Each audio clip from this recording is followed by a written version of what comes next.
is an exclusive background screening and due diligence service provider, the foremost in Nigeria and one of the foremost in Africa that has been doing verification and due diligence for all categories of industries in Nigeria, on the African continent, and then in the world. So I am happy to be hosting this particular symposium, and it's a pleasure to have everyone on the audience here.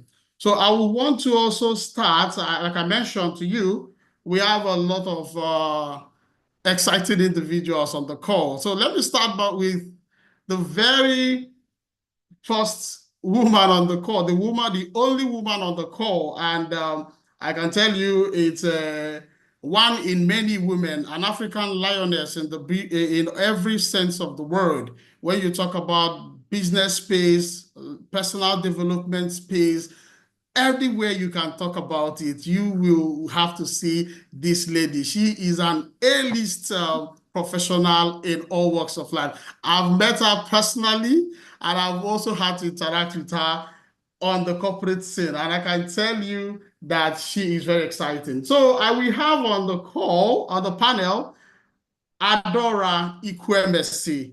Ada is the founder of Pendo Consulting, a human resource consulting firm specializing in learning and organization development.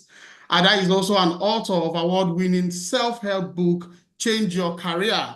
This self-help book, I can tell you, the first time Ada introduced it to us in a retreat, it almost made me change my career, but thank God I didn't. But it did something for me.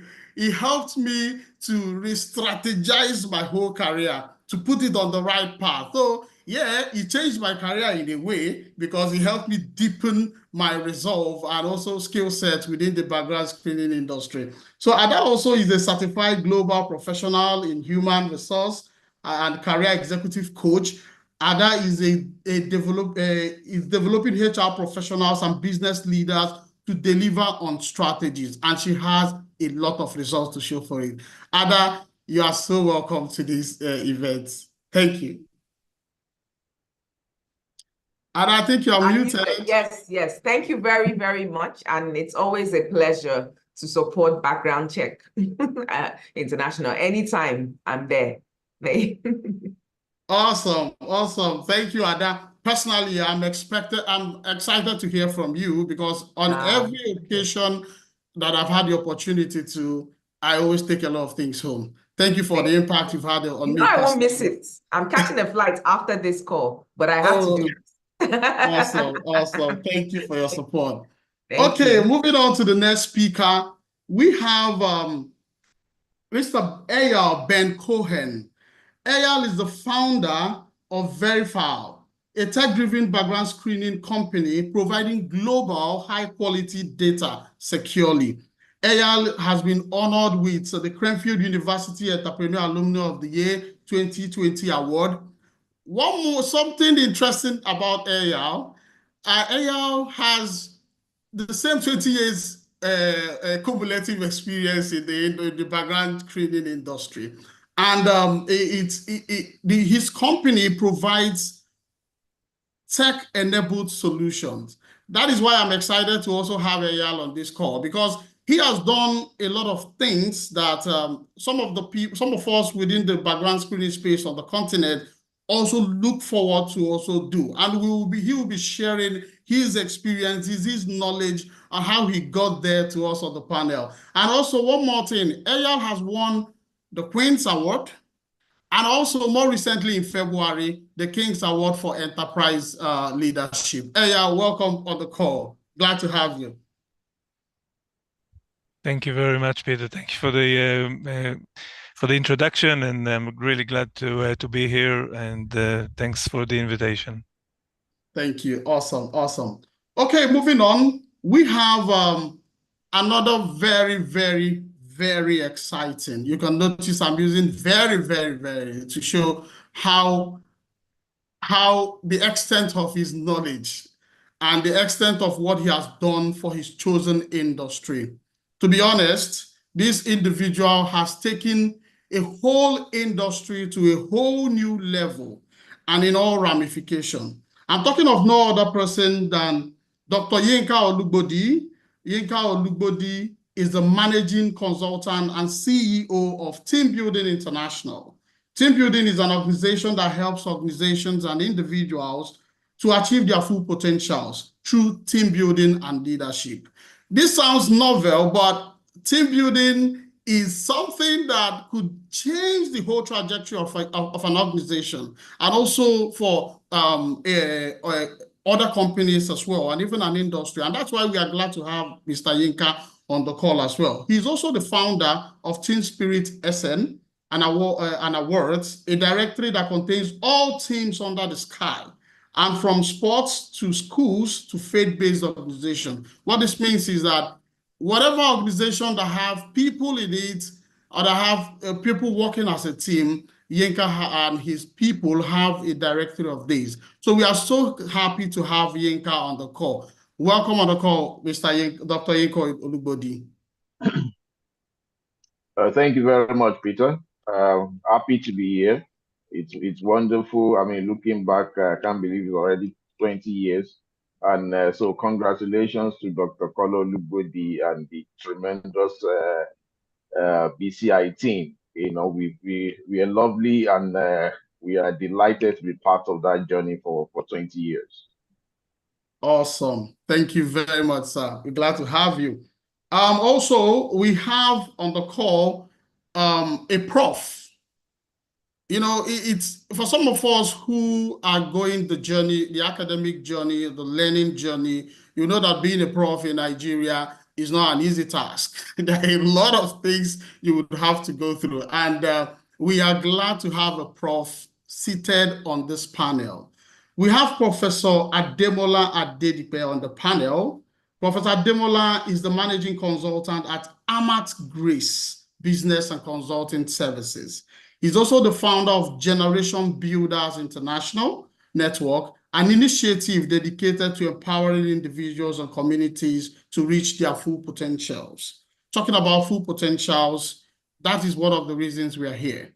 We want the African background screening ecosystem to actually be on their full potential, to reach and maximize their full potentials. And that is why we have a professor on the call. So, Prof, we are so glad to have you on the call. Welcome. Thank you very much, my brother, and to the panelists on call and every person attending. It's a great honor to be here. I've had to do a background check, an extra one on virtually everybody that I see here. And I'm excited to at least be able to share. Myself and Dr. Kola have been crossing paths over the years at one program or the other, at the state level, some at Daystar some time ago. You know, it's been a wonderful time. And 20 years, wow, it looks like yesterday. But thank God that we are where we are now. And 20 more years even to go, greater levels. Thank you very much. And let's enjoy the ride today. Awesome, awesome, awesome. Prof, so glad to have you. You know, you always talk about generational growth, making generational impact. And for us as an ecosystem, it's something that we hope to utilize your insights on today's program to grow the ecosystem into something that will be truly beneficial for not just the people, the players within the space, but also to the Nigerian economy and then the African economy as well. So we will be looking forward to hearing from you. Okay, so last but not the least on this panel of speakers is our very own. For some of us who have known him for a long time, he prefers that we call him Oak. So personally, I have recoined it into something that makes sense to me. Because when I heard the statement that from tiny acorns, mighty oaks grow, this individual is an embodiment of all this, of this particular statement. He is the founder, CEO of Background Check International. We are here because he took the divine mandate God gave to him, the vision, and transposed it into a business outcome that has continued to provide value to all the clients that we have served over this past 20 years. Kola Olugbodi also is the author of a memoir, Through It All. In this Through It All, he shared all his personal life experiences and travels coming from someone who battled physical challenges to someone who has grown and founded and discovered, to be fair, an industry on the continent. Kola Olugbodi, CEO, Background Check International. So glad to have you on the call, sir. Thank you. Peter, thank you so much. Thank you for the nice words. So nice to be here. And I really want to appreciate everyone here also, starting with Adora. Adora is a very good friend of the house. I knew Adora almost how many years ago, going to almost 14 years now. And we didn't see until almost 7 years after we've really been so close online. And I mean, it's really been very, very, very wonderful 14 years. And Eyal, so nice to have you here also. Eyal is a friend. We met for the first time when we were both to make presentation at the international organization. It was NAPBS, then National Association of Professional Background Screeners, but it's now Professional Background Screeners Association based in US. That was the first time we met, and from that time we've been so close. And then, of course, when I paid him a visit in his office in UK, and that was a song he actually sang for me the first time we met. I'm sure you must have forgotten. I still remember so well. Kola is a nice to have you here. Very good to have Professor you. Demola Dedipe. Yeah, that was many years ago, Akola. Yeah, many years ago. I think that should be 2007 or Something like that. 2008. Yeah, that's right. Thank you. Nice to have you here. And Professor Demola Dedipe, so nice to have you here also. Thank you for being a friend of the house. Thank you for, I mean, the way you warm up to us in BCI anytime we have anything to do. We are so grateful. Thank you so much. And last but not the least, Dr. Inka Olugbodi. I've shared the story of BCI severally. One thing many people don't know is that he actually was the one that conceived the idea of background check. But he had his hands full, and then he pushed this onto me. So he was able to, he got the idea, I executed the idea. So, so nice to have him here. This day that we are celebrating the 20th anniversary of Background Check International. So nice to be here. Thank you so much, Peter. Thank you. Yeah, muted. Awesome. Awesome. Thank you very much, sir. And just before we go on to the opening remark that declares the symposium open, I would like to acknowledge the presence of our chairman, the chairman of Background Check International, who has provided excellent leadership that has steered the company the past 20 years. I'm talking of no other person than Dr. Tunji Olugbodi. He has joined us on the call. You're welcome, sir. Thank you very much, and it's a pleasure to be here. Congratulations to BCI, and I look forward to very useful interaction and interventions from the panel today. Thank you. Awesome. Thank you so much, sir. Before moving on as well, we have our Deputy Managing Director on the call as well. When we talk about leadership and steering the ship of the company, he is a machine in this area, and he has helped in so much to steer BCI to the level that we are today. So I have no other person but Mr. Sheun Olugbodi. Sheun is on the call. Thank you so much for joining, sir. Thank you, Safi. Really happy to be here. Awesome. Okay, so we are getting to the juicy parts. But before we move on, I would like to thank everyone on the audience for joining, also for this very interesting panel, very interesting symposium as well. It promises to be very, very impactful, and I hope you enjoy your time with us. So before we get going, I know Dr. Kola Olugbodi had spoken and as part of the introduction, but it's important that we have a formal welcome speech, if you will, where to declare the symposium open. So Kola, if you will, please welcome our guests, our clients, and all the people who have joined us from all over the world to this symposium. Thank you. All right, thank you. Thank you so much once again, Peter. So good morning, good afternoon, good evening, wheresoever you've joined from. It's really so nice to have you here. I also want to welcome, at least to the panel room, a great friend and a mentor actually in the industry. That is in person of Barry Nixon. Barry, so nice to have you join us this morning.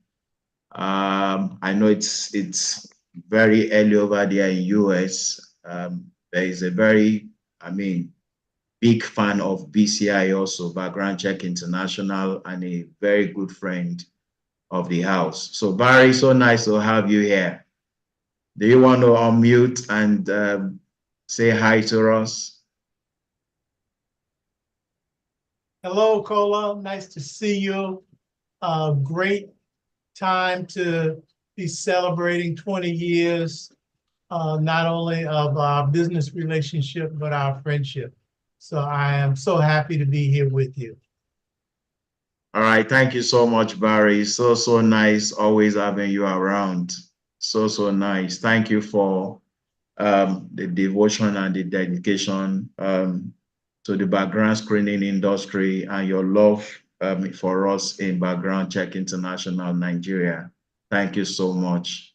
All right. Well, there's no long speech than to thank every one of us for joining this symposium. Background Check International, like I always say, started as an experiment some 20 years ago. No one was doing this in Nigeria when we started. Yes, we had human resources department trying to run verifications on their staff, but it was an uphill task for them. We have some law firms also do some level of background check and due diligence, and then of course the Department of State Security here in Nigeria also does a lot of vetting. But for us to have background check as an industry, I'm so humble to say, God really granted us the grace in Background Check International to birth the industry and making us to pioneer the industry. And it has really grown over the last 20 years. There were a lot of challenges when we started, a lot of skepticism, a lot of questions being asked. And like I tell people, background check is purely a field that actually has to do with trust. And so even for us as a company, when we started, the biggest thing we had to sell to our, the first line of clients that we had was trust, letting them know that they can trust us, their information is safe with us. We are not going to be selling it out, even if we find anything wrong. And it was a gradual thing, the trust being, people believing in BCI, people trying us out with one or two of their staff. And with time, They started reeling it out to 10 to 20, and an organization reeled out 5,000 of his staff to us to verify at a point. So it's been a very big experiment that had worked out for us. We were not sure where we are going to get the data done. We were not sure if the schools were going to respond to us. There were a lot of, hiccups when we started, but thanking God, things really, had fallen in place. Background Check International, years a company, birthing an industry, and I can tell you that today we have not less than 10 background screening companies here in Nigeria. And we have an association, actually. We have the Society for Professional Background Screeners. And by God's grace, I happen to be the chairman of that association. It's all about education. It's all about creating some policies and then creating standard in the industry. All right. So this is all about background check 2020, just like that. And so I just want to wish my co-panelists happy deliberations. And we already have like some 84 people in-house out of like 163 that registered initially. People are joining in gradually. So I really appreciate every one of you, and I believe we are all going to be well educated and would have things to glean from these deliberations. Thank you so much. Nice to be here. Thank you, Peter. Excellent, excellent. Thank you so much, sir, for that welcome note. So for those joining us, we are getting to the meaty parts. And this is where it gets all exciting for me, because this is where the questions come. And if you are joining us now, good morning, good afternoon, good evening, from wherever you are joining us from. This is the BCI 20th Anniversary Symposium, where we'll be looking at the background check ecosystem and how to leverage the industry's capabilities for sustainable growth in Africa. This is the time. You know, personally, I think that if everybody in the world were angels and saints, we wouldn't have to fear anything. We wouldn't have to look over our shoulders. We wouldn't have to even worry about checking who the other person is or who the other business is, whether they are doing what they are supposed to do. Because at that point, everybody will be acting in goodwill. Newsflash, we are not all angels. There are a whole lot of bad actors, threat actors everywhere in the world that if you do not take time, even the person next to you might be the link to your own destruction. That is where background check comes in. And to be fair, our ancestors have had a way all through this period to try to get information about what they want to do and or whatnot. But as the world grows and changes continually, there has to be some organization, some independent parties around it to help do this in a systematic way. That is where companies like Background Check International comes in. And BCI has been doing this for the past 20 years. That is a big number if you asked me. So the first question for today's event goes to Dr. Kola Olugbodi. Dr. Kola, please, pardon me, I would be bringing you on and off as the seminar goes on. I know you've spoken like a few times now, but you are the reason why we are here, to be fair.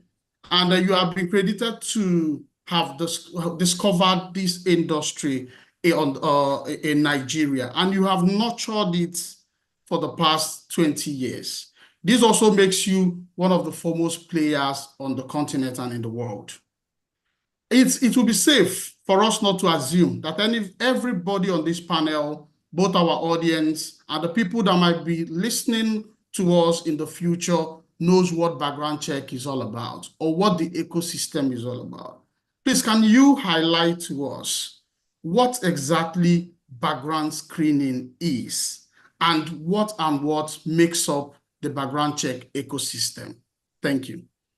All right. Thank you so much, Peter. Thank you. I was trying to tell him to let me speak last, but he said, no, I have to speak first. All right. When we talk about background check, like the name actually sounds, it's all about running some level of verification on either individuals or organizations. And like we normally say it, background check is about claims verification. Background check started with the aspect of from the level of employment. When organizations want to employ and they have run their interviews on the candidates, maybe they have shortlisted the people they want. Everybody's resume looks so fantastic, so amazing, and they are not even sure if all the things they said during the interview, whether they were true or not, or as their resume is, crafted, whether everything in it is true or not. So background check, when it comes to employment background screening, is when organizations contact organizations like background check, background screening organizations, the service provider, so to speak, and we need to visit various institutions that are sources of the information on the candidate's resume. For instance, we visit the school or get in touch with the school to confirm if the qualification of the candidate, if the qualifications were actually if it emanated from the educational institutions, the degrees, the class of degrees they claimed to have received, if they truly that is what it is, if their certificate has not been faked or forged. And then, of course, we visit or get in touch with previous employers, number one, to confirm if the candidates truly worked with that organization. Number two, we want to know some level of, the character, the attitude to work, the performance of the person while he was there, and just to be very sure that, the person really worked there. And the problem with negligent hiring is if you did not find out how someone veered or performed where he worked in the past, and you just accept him into your own organization. So we have things that we call previous employment background check, and then we run some references also, invite people that, or get in touch with people that know the person very well, to say one or two things about the character of the individual. And then, of course, we can run things we call criminal record check.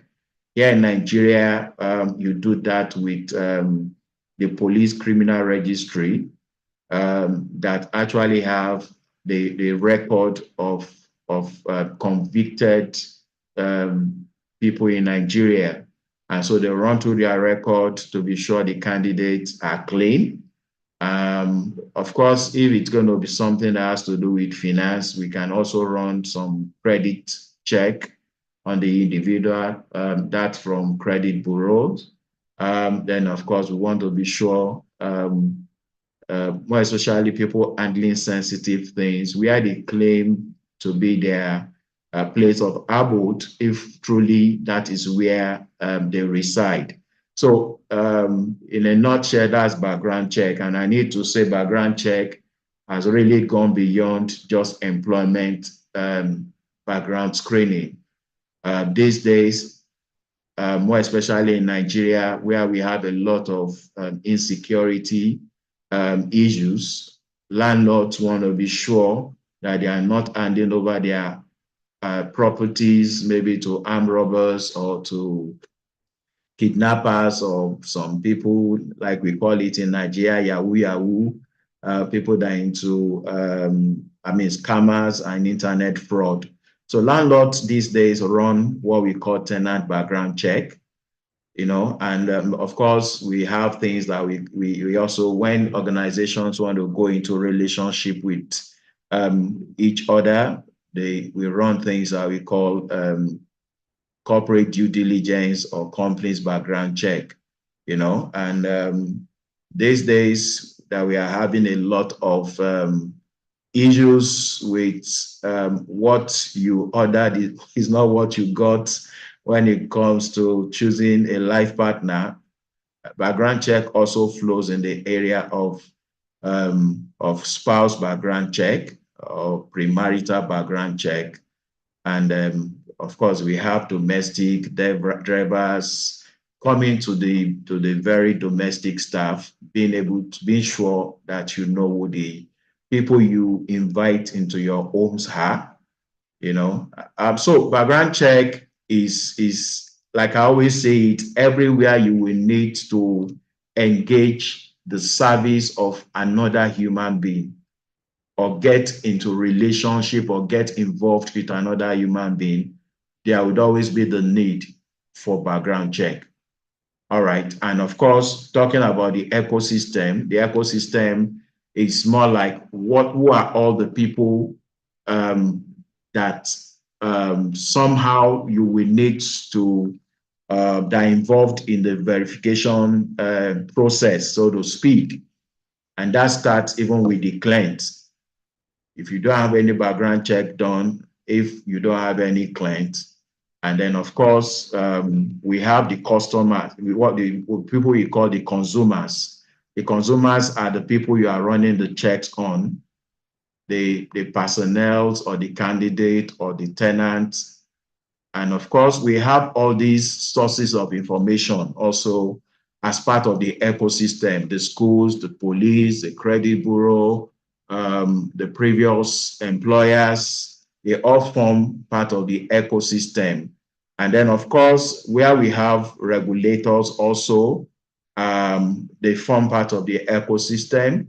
And where should they be in there? Of course, so associations also. Associations are setting standards, creating the path where everyone joining this industry should take. So they also perform part of the ecosystem. All right. So in a nutshell, answering Peter's question, background check is about you being sure. It's about you not relating with people based on face value. Be sure of their true identity. Thank you, Peter. You are muted.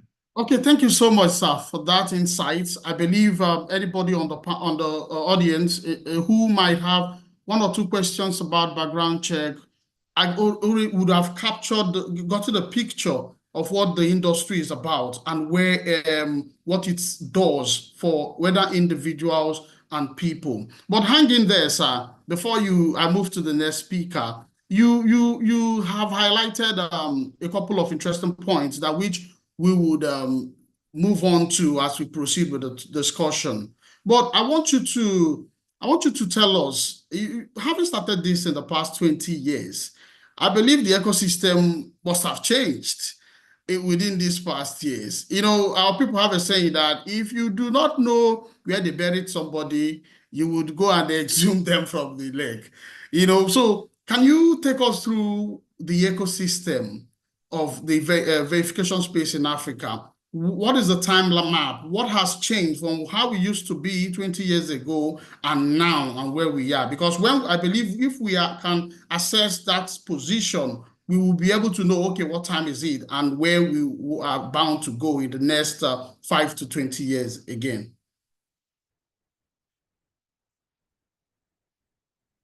Yeah, muted, sir. Okay. All right. So thank you so much, Peter, for that question. Over here in Nigeria, and I can say even across Africa, the ecosystem has changed so much, starting even with the service providers. In Nigeria, when we started, it was just more like BCI, and maybe a year or two after, we had some other organizations join the ecosystem. And of course, the client also, there was a lot of skepticisms, like I said, at the initial stage. Only very few organizations were bold enough to say, all right, let's try these people out. And that was how it was when we started. But these days, now that BCI can be talking of servicing like 3,000 clients, the ecosystem has really changed. And the data sources also have really changed so much. Schools are getting more organized. I remember those days when we needed to visit schools, there was no data. The only thing they had were the files or the certificates that were always in their archives or in their store. And so when we go there, they will tell you, you need to come back maybe in 3 months' time because they need to search their archives or search the storeroom and get the person's information out. That has changed. I mean, I'm glad to say that in Nigeria now we have some of the institutions that have their they have the portals, and their reports or the information of their students are now electronic. Even the ones that have not gone digital, I mean, they are getting more organized. And of course, technology is one of the other things that have changed the ecosystem. I remembered when we started, everything was so manual. Everything was, was so crude. But these days, technology makes things so easy for us. Technology that we use even in getting the information from the information sources, and even the technology that we even use in getting the reports to our clients, things are getting more, more organized. Those days, there was no identity management company in Nigeria. But now we have the NIMC that, handles the data of Nigerians, that also makes getting verifications done getting much more easier. And of course, I remembered when we started also the consumers. I remember one of the organizations we started with, the consumers were asking a lot of questions. They were agitated. They didn't want to release their information to a third party. They were so concerned about data privacy. They were concerned about data security and protection. But these days, all these things have become part of the ecosystem. BCI is a company that, we deal with a lot of people's data. So data privacy, data protection is now become part of what, our core, so to speak. So those are some of the things that have changed in 20 years. Okay, thank you so much for that insight. And I believe all our audience watching and listening would have gotten an overview of the industry's trajectory, where we have come from and where we currently are. I want to come to Eyal. Eyal has been someone, like I said during the introduction, who has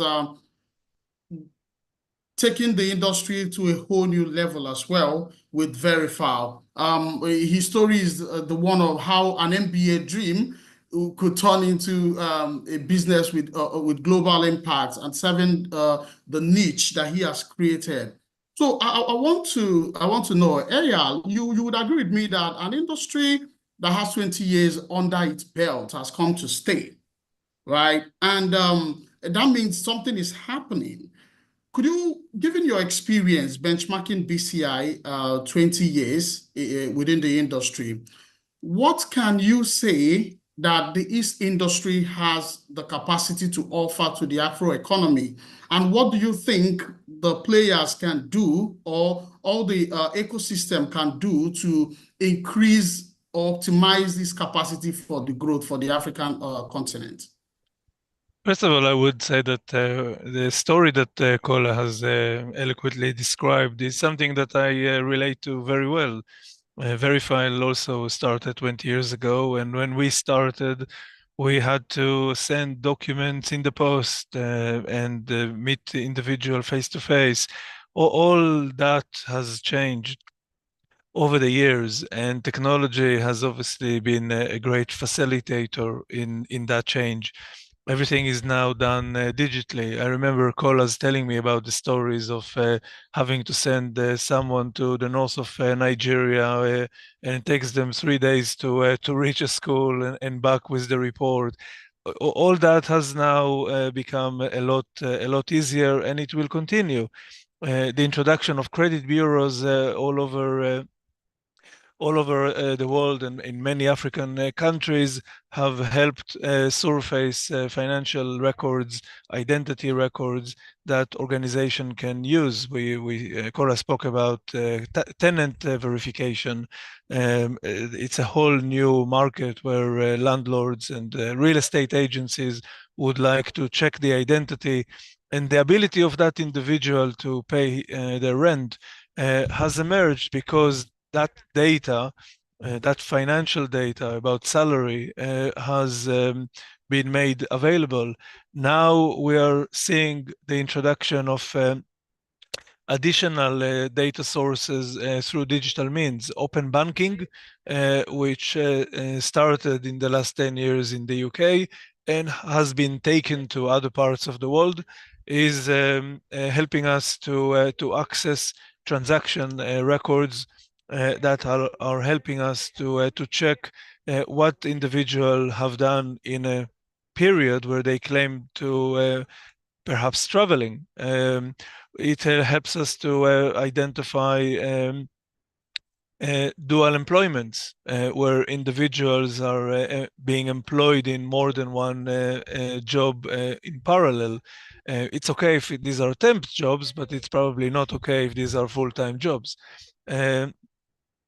And the additional data sources that we will be seeing more and more over the coming years are government records. Open government is becoming more and more important because the government would like businesses and consumers and citizens to be able to deal with it in a much easier footing. Open government records will allow us to check the tax returns of individuals, which again will allow us to verify the employment records much quicker. So I believe that we're just at the beginning of a radical change rather than reach the end of it. A lot have changed in the last 20 years, but a lot more will change in the next 10 years. We are also we're going to face some dangers, which if we're not careful, may cause issues, and that is the generative AI. With generative AI, it's very easy to fake references, to fake referees. I remember in the old days, to make a website was quite difficult. Nowadays, it's very easy to prepare a website and claim this was my employer. With generative AI, a computer will be on the other side of the line answering reference requests from employers, giving the impression that this is a legitimate source. So we are only at the beginning, I believe, and there is a lot for this industry to provide in order to create trust among citizens, trust between businesses, trust with government. Everywhere that you have interaction with people, trust becomes a significant aspect, and I think our industry will be a very important factor in achieving that trust. Thank you so much for the insights. You've really raised a couple of interesting topics like AI, the impacts of borderless digitization, technology, and machine learning, and how the risk is posed for the industry at large. We'll also come back to those along the line. But I want to come to Ada. I know Ada had mentioned earlier that she has an engagement and would have to rush out. But I've been itching to hear from you in this opportunity. So I can't afford to have you go without having you give us your own opinion. So Ada, you have been someone who has been involved in organizational change and development, helping companies and industries increase their scope and what their value propositions are. Could you highlight to us what ways this industry or the players or the background check companies within the ecosystem, what we can do to scale in this era of borderless marketplace? What can we take advantage? How can we take advantage of the ecosystem capabilities to scale operations? Thank you very, very much for that question. I will use the opportunity, first of all, to say congratulations again. I mean, 20 years is not, in this part of the world, in Nigeria, we say it's not beans, It's a big deal. So a round of applause to Background Check for this. Yes, interesting question. I mean, what do we do to scale, particularly in a global market space? I mean, this is not an HR question, this is a business question. But I think we're all thinking globally, especially one thing that post-COVID, post the pandemic did for all of us was give us a global mindset. It showed us how, borderless the world really was and how through technology we could leverage on that borderless, global space. And so it was interesting when AL mentioned that, when introducing AL, you mentioned the fact that, his company focuses a lot on using technology in the background check space. I mean, that's an obvious one, especially since we're much closer. And I know that obviously background check would have partnerships in which you're doing international background checks, and so it's not just local. So a big part is leveraging technology, because technology, borderless and technology, they're hand in hand. Because with with a lot of post-COVID remote work meant that we couldn't see each other face to face. So transactions, the firms that were able to survive the pandemic were firms who could pivot and use, leverage on technology. A lot of firms who were not agile or could not leverage on technology, I mean, you saw what happened to them. Some of them haven't even come back. That was the end of them. So I would say a big part would be leveraging technology, which I feel is like the lowest hanging fruit, considering that we are in a global landscape. Now, AI and automation, very, very key now, you can see, because obviously what AI can do is beyond just technology, but with AI, there's a lot of it can do so much more. So you can imagine using AI and machine learning to automate parts of the background check process. So thereby, you're obviously doing it even much quicker than you're doing it with just ordinarily. So AI can, imagine having all that data that AI can mine and give you the information just like that. So we're not talking 3 days going, that was before, you're not spending 3 days going up north, but now you're spending 3 seconds. So from 3 seconds to maybe 3 hours, but we could get to 3 seconds. So I would say leveraging on AI, AI has a lot of promise for background check. I could also think about some form of blockchain. I know that blockchain technology, imagine implementing like blockchain for security, because a big part of, I would say, the background, your space is risk management, security. So imagine implementing blockchain for secure, like tamper-proof, because people can still tamper with verification credentials and records. People still forge them, even beyond even beyond going to the schools or going to the workplaces, people still have insiders that help them I mean, I'm sure you have experienced that before. So it's not even tamper-proof, but leveraging on blockchain technology can help it be tamper-proof, because once it's a blockchain, you cannot, I mean, it's very, very, very difficult. And then, of course, I don't know whether you have, but I'm sure it is in your industry, mobile-friendly platforms for clients to easily request background checks, you know. Hey, I mean, imagine if it was that quick. And then you could just chat via, you know, some form of app or WhatsApp or something, and then they could get, like, you know, they could basically leverage on your database in a very quick way, because I've seen that being done. I mean, in the HR space where I am, you know, we're using it for frequently asked questions, HR policies, we're using bots. I can imagine if your clients can access some form of that. I'm just, I have a lot of, like, well, ideas, so I'm just speaking.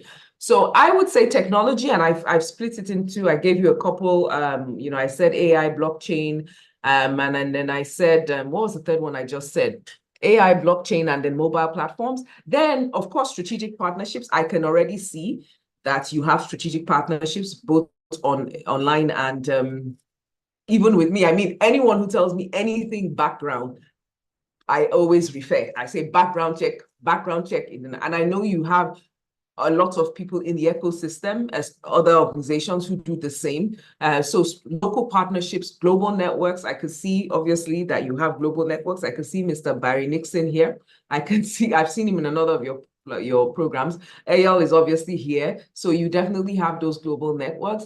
And then, of course, compliance now. I don't know how big it is in Nigeria and Africa, but I know that regulatory compliance, obviously, with data, is very key, especially GDPR, things like that. So I would say compliance and legal expertise, legal advisory services. It's possible that you may offer legal, legal advisory services with regards to security and background checks, I think, and regulatory compliance, with those type of regarding data privacy and background checks generally, because I'm sure that there would be that would definitely be, some firms would definitely require that. I don't think I need to tell you anything about marketing and branding, because I think you guys are doing well in that way. And then keep educating your clients. It's something that I know you do. You have your programs that you hold bi-weekly, but you see one thing about a growing market, you have to keep educating your clients. A lot of times you create the awareness, when the market, sometimes you're ahead of your markets. I know I've experienced that, in my organization as well, that sometimes your solution is way, way ahead, of your markets. And it's just because you're a thinking person, you're somebody who, you're just way ahead. So we have to keep educating. You never, ever get tired of educating your market. And it's something that I know that Dr. Kola enjoys. And, and of course, for any business, we talk about, the infrastructure to scale, being on the cloud. Of course, I think that's an obvious one, because when you're on the cloud, things are more scalable. And very interestingly, and I'm sure maybe it might be something you've done, international offices. It's not difficult to set up in a lot of countries. Some countries are easier than others, but I think that anyone who's trying to scale, I mean, especially now that with globalization, we are much smaller, it's quite easy. In the UK, for example, is very easy to set up an organization. In comparison to a country like maybe the UAE is much more difficult because they do a lot of checks, but I'm sure it's something that you can definitely, would I say, leverage on with regards to scaling, especially considering that this market, like I would say maybe the barriers to entry, they shouldn't be low, but they are low because people think the work is easy. So good quality background check screening, of course, the barriers to entries are high, but in the market where you operate, where maybe some people don't regard standards, so a lot of people might just be joining every day. I'm sure you've seen that in your industry. I know I experienced that in my industry, that the barrier to entry is low because maybe people don't really expect much, because sometimes you're giving people a Ferrari when all they need is, I don't know what the lower car, I used to say Volkswagen Beetle, but it's now a classic and it might be very expensive. So yeah, so those are the areas in, I would say, in summary. So I said technology, partnerships, compliance and legal services, marketing and branding, data security, I mentioned, a big one. Educating our clients continuously is one I mentioned. And then, of course, scalable infrastructure is I think that was the last one that I spoke about. I think if we put all those things in place, and for any firm, I mean, and a lot of times I'm talking to you, I'm not just talking to you, I'm talking to myself as well, and I'm talking to all of us here who run businesses. I believe that those are things that all of us can implement, and it will definitely help our businesses collectively. So that's it, Peter, from me around scaling. And I'm telling myself, Adora, take your own advice. So I'm not speaking to you, I'm speaking to us and everyone here who is looking to scale their offerings. Yeah. Of course, I believe everyone could take all the learnings from here and also apply that in their respective endeavors, and they will experience the same growth, notwithstanding it's industry agnostics, particularly some of the things we're looking so far. So, Ada, before you go, I know you want to catch a flight, but just quickly before you go, right? Talking about the digitization and borderless marketplaces and global marketplaces, anybody can sit from their room and buy something online. Yes. So this also comes with its own challenges, and we have seen people complaining about ordering for something, particularly in the African context. We see some people ordering for something and they don't get those items delivered to them.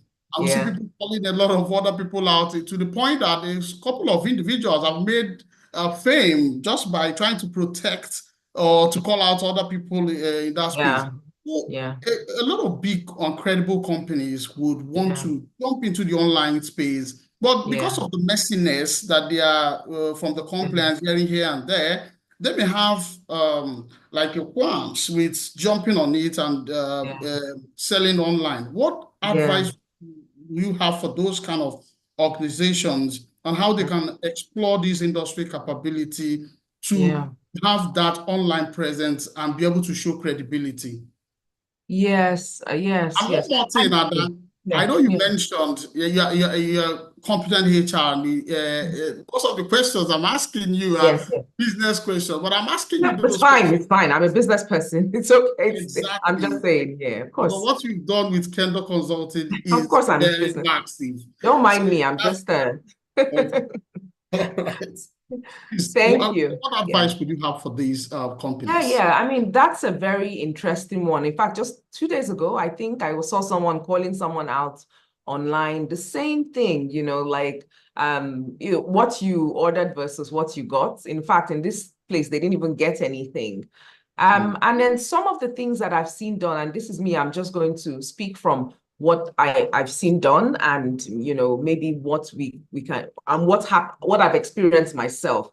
I know with a lot of our multinational clients, they have like vendor and some kind of vendor and supplier verification systems. Because I know with quite a number of our clients, we have to send, we have to like register. So some form of vendor verification. So we are vendors, but they're not just taking us at face value. They're asking us to send this audited statements, send, direct, your memorandum of association, all these things. Even, like, why are they doing that? Why can't they just accept that we're companies in business? Why are they making us register through a verification process? So I believe that they are vetting us.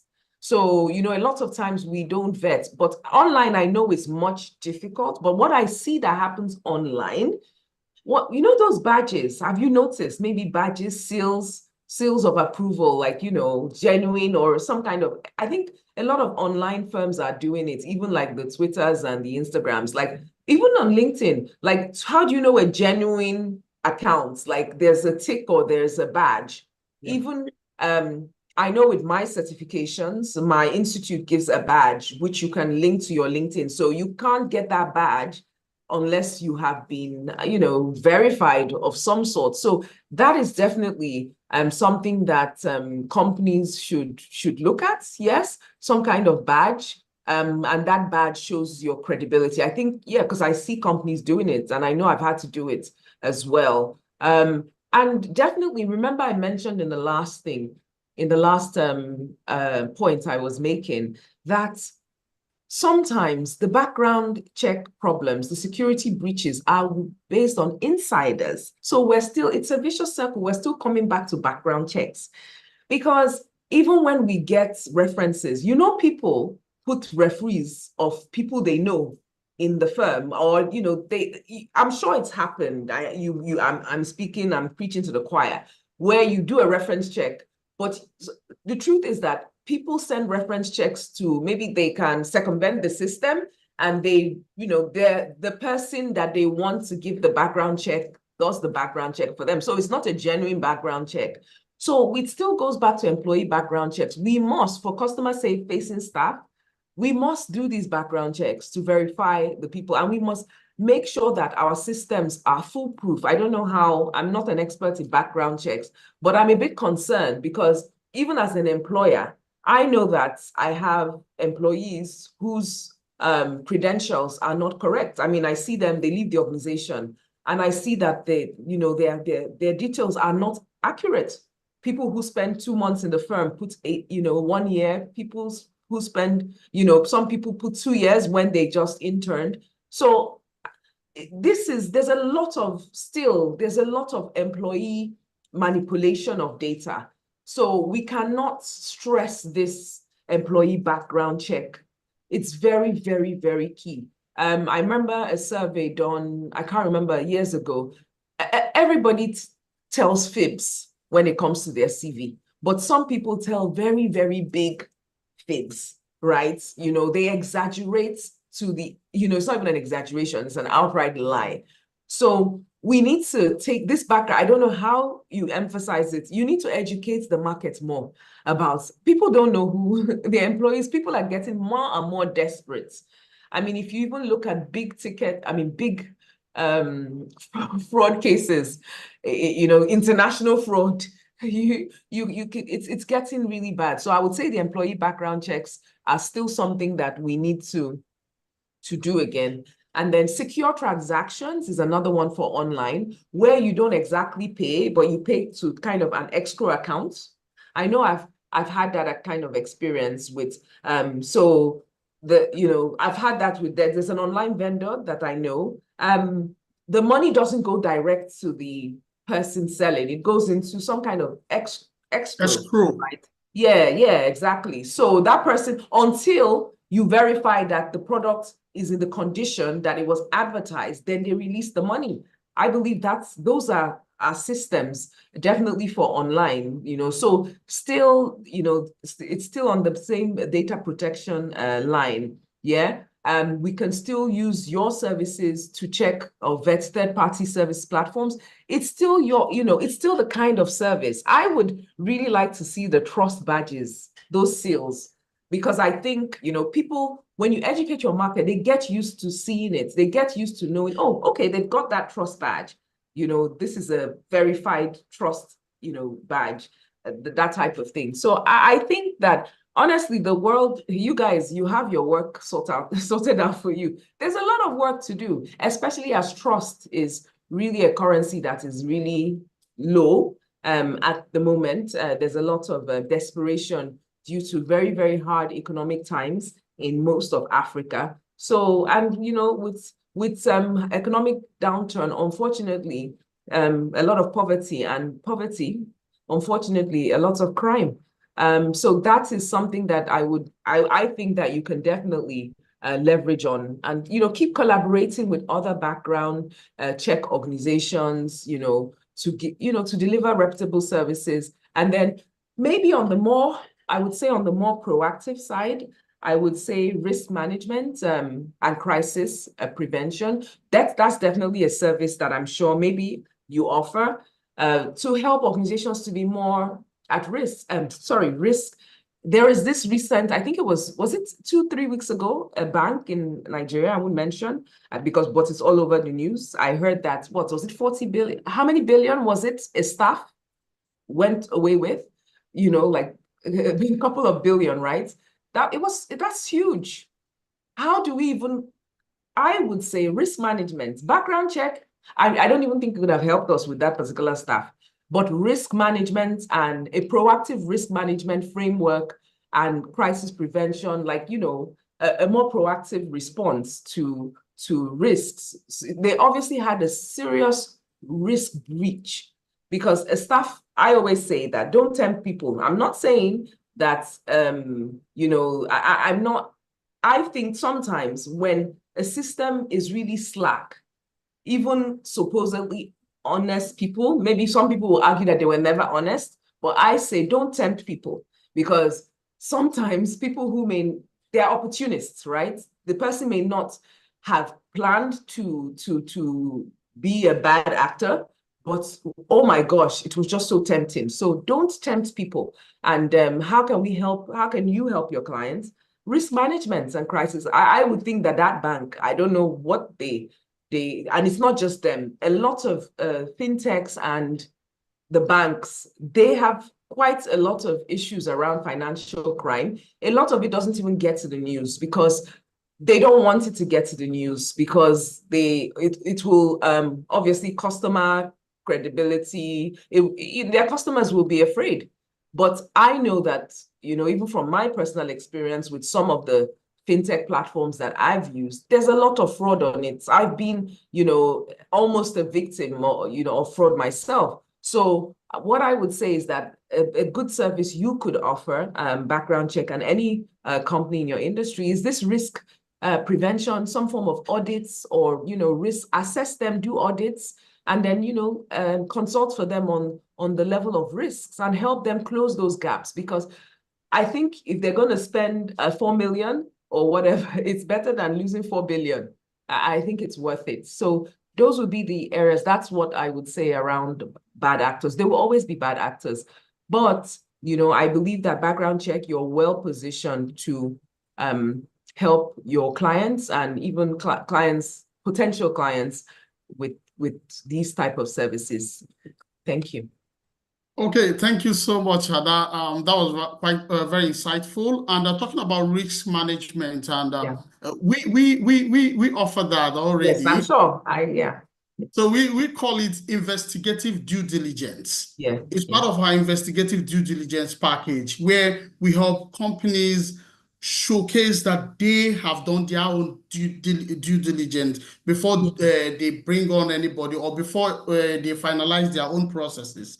So we do that for most of the clients coming on board on BCI at the moment, and also for even foreign investors looking to enter the space. Usually look at these as explore these our services as well. So thank you for also pointing that out as well. Yes. Thank you so much for that. Yeah. So sorry, because I mean I'm rushing to the airport. I just want to say congratulations again. And I when I started, I had my video blurred, but I just remembered. I wanted you to see. Do you remember this pillow that you gave me when I came to your BCI retreat? Just so you know how close that I hold background check to my heart. You know, I get a lot of things, but I don't put everything on my mantelpiece. So just thank you. And anytime you call, I'm there. And I hope I was able to add some value. And it's been great meeting everyone else on the panel. And anytime you call, Adora will answer. Thank you. Thank you so much, Ada. Practically, personally, for me, that pillow you showcased meant a lot because, as I said, that was the day you almost convinced me to change my career. Thank you. Thank you so much, Ada. Have a safe flight. Yes, thank you very much. Take care. Bye. All right, yeah, bye. Okay, so moving on, before we move on to the next speaker, I would like to welcome all the audience who have been with us, listening to us as there have been a lot of talk. If you are just joining us, we have been dissecting the background check ecosystem and exploring the capabilities. Our speakers who have spoken so far have been able to highlight and portray some of the ways individuals and companies can take advantage of background checks and to increase their own process or to future-proof their own process. And it has been very exciting. So I wouldn't want to make it a one-sided speak and take session. We also want to involve our audience also to join the conversation. So please, if those on the audience, if you have any questions, I know there might be questions popping up in your minds as the conversations are going, please feel free to drop them on the session. We will pick them and we will ensure that we also pose it to the panelists for them to provide answers to them. So thank you also for being with us, and I hope you have been able to get value from what we are discussing so far. So moving on, I want to bring on Dr. Yinka. Dr. Yinka Olugbodi, the CEO, founder, Team Building International. Dr. Yinka, you know, you founded a novel industry, something that normally all of us like to play, right? But not many people understand how you could use those, because when you play, you don't play with yourself alone, you play with other people. But not many people understand from the corporate perspective how you could utilize the concept of play to build and strengthen teams. And this is what you have done. This is what team building have done. You have helped different teams across different sectors, across different economies to build their team and maximize their potentials using the power of teams.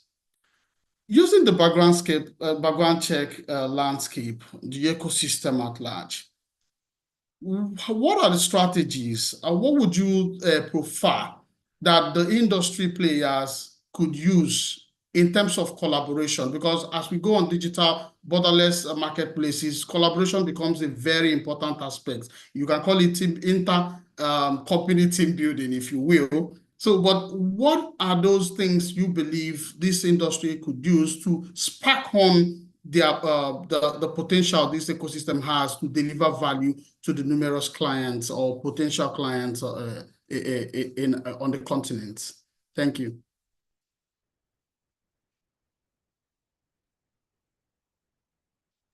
Yeah, muted. Thank you very much. Thank you very much, Peter. And again, congratulations to Team Background Check International.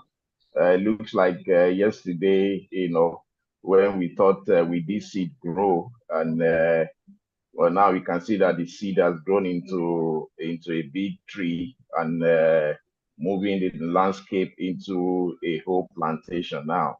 You know, yes.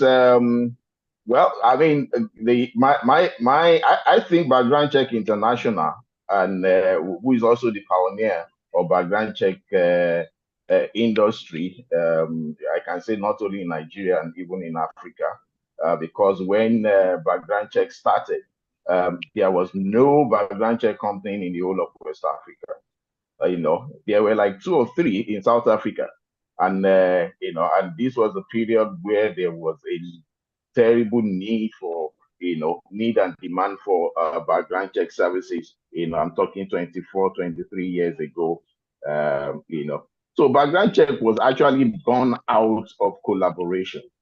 You know, there's nothing that you can do that will be successful without the element of collaboration or the element of teamwork. You know, and I say this, I mean, Dr. Kola Olugbodi has already mentioned, you know, I got, when he was talking about somebody going up north, you know, I was doing that like 24 years ago as a human resource officer. You know, one of my job description was to verify certificates, you know, of like 100 new staffs all across Nigeria, and only one person in outside of the country in UK, you know, and I sent out letters asking people to verify, to the institutions to verify and all that. Nobody replied me. Only one, and the only the only institution that replied was the one in UK. And immediately they gave everything we needed. Then my boss, Mr. Deomio Alabi, said, okay, maybe you should just go around all this university, take 1 month out. And I like traveling, and I just went out, to all the universities all over the country, from Sokoto to Calabar, from Maiduguri to Ibadan. And I did that for 1 month, and I came back with just 2 verified certificates. And when I was giving my report, my boss said, I wish there was a background check company in Nigeria. And that was the seed. I wish there was a background check company in Nigeria. That was the first time I heard about a background check. And I just went online. That was when Google was just coming up, and internet was just coming up, and I saw that there is no background check company around. But in UK, in US, that was already growing and well-established industry. And that's where the seed came about. And and the collaborative aspect is that in every team there are different roles. There's the one that is called the planter. In my family, I think we have different roles too. I'm usually like the planter that comes with the idea. There's also the people that put fleshes on it. I think that's where Dr. Colin comes in. He just ran that thing, and we can all see the growth right now. So, basically, the foundation of background check is in collaboration. The whole thing becomes very successful as more people bought into it. And I think the same system and the same principles should still be running. And we can see people like Barry Nexon, who is a global leader when it comes to verification, and joining us right now. 20 years ago, when Kolo Olugbodi was still running all over the street of Lagos, dropping proposal and profile all over the place, you will never think in another 20 years we'll be sitting down and having all the best mind of background check across the nation. That comes through collaboration. But the thing about collaboration and teamwork is that it leads to a lot of benefits, a lot of creative benefits. In other words, the angle I want to start looking at it right now is, yes, this is 20 years after. The seed that was, sown 20 years has grown. We've seen the fruit, So what's the future like? And that future will still be established through global collaboration, having an international mindset, looking at what, not limiting ourselves to the ecosystem that we see on a national level or even on a continental level. What's happening around us at this time? What are the trends? And what are the trends? We always start from what are the national trends? What kind of opportunity can we, seize in terms of, for example, the Japa syndrome, or people who are migrating in terms of skills? We've seen that so many times. One of the things that Hadara mentioned is the new work culture. The COVID 2020 has changed the whole workplace culture in the last 4 years. There's a whole new dynamics, in terms of workspace, and in terms of staff, also in terms of staff hiring. Yes, I think one of the things we need to do and need to emphasize, most especially for background check that is a pioneer in the industry. The job of a pioneer is for you to always expand the landscape. Don't be limited to the landscape that you've created, or the landscape that has even been created for you. You need to expand the ecosystem. You need to look at, okay, what are the new trends, not only on the global level, but even on the national level. Nigerian situation is always different. It's always different, and you can hardly see that similar situation in any other country. I was listening to a young person today say, if you can survive Lagos, you can survive anywhere in the world. And that's the truth. Our situation is very peculiar. A very good example is what Adara mentioned in terms of criminality and fraud, especially in the financial sector. That is going on underneath, and this is a follow-up or even a cascading on the kind of environment that we now find ourselves. Now, banks have never and they will never work from home. They will never work virtually, 5 years ago. But now we have people who they have entrusted with, with a lot of responsibility in terms of in monetary terms and even in reputational terms, working from home, and people can easily tinker with whatever they do.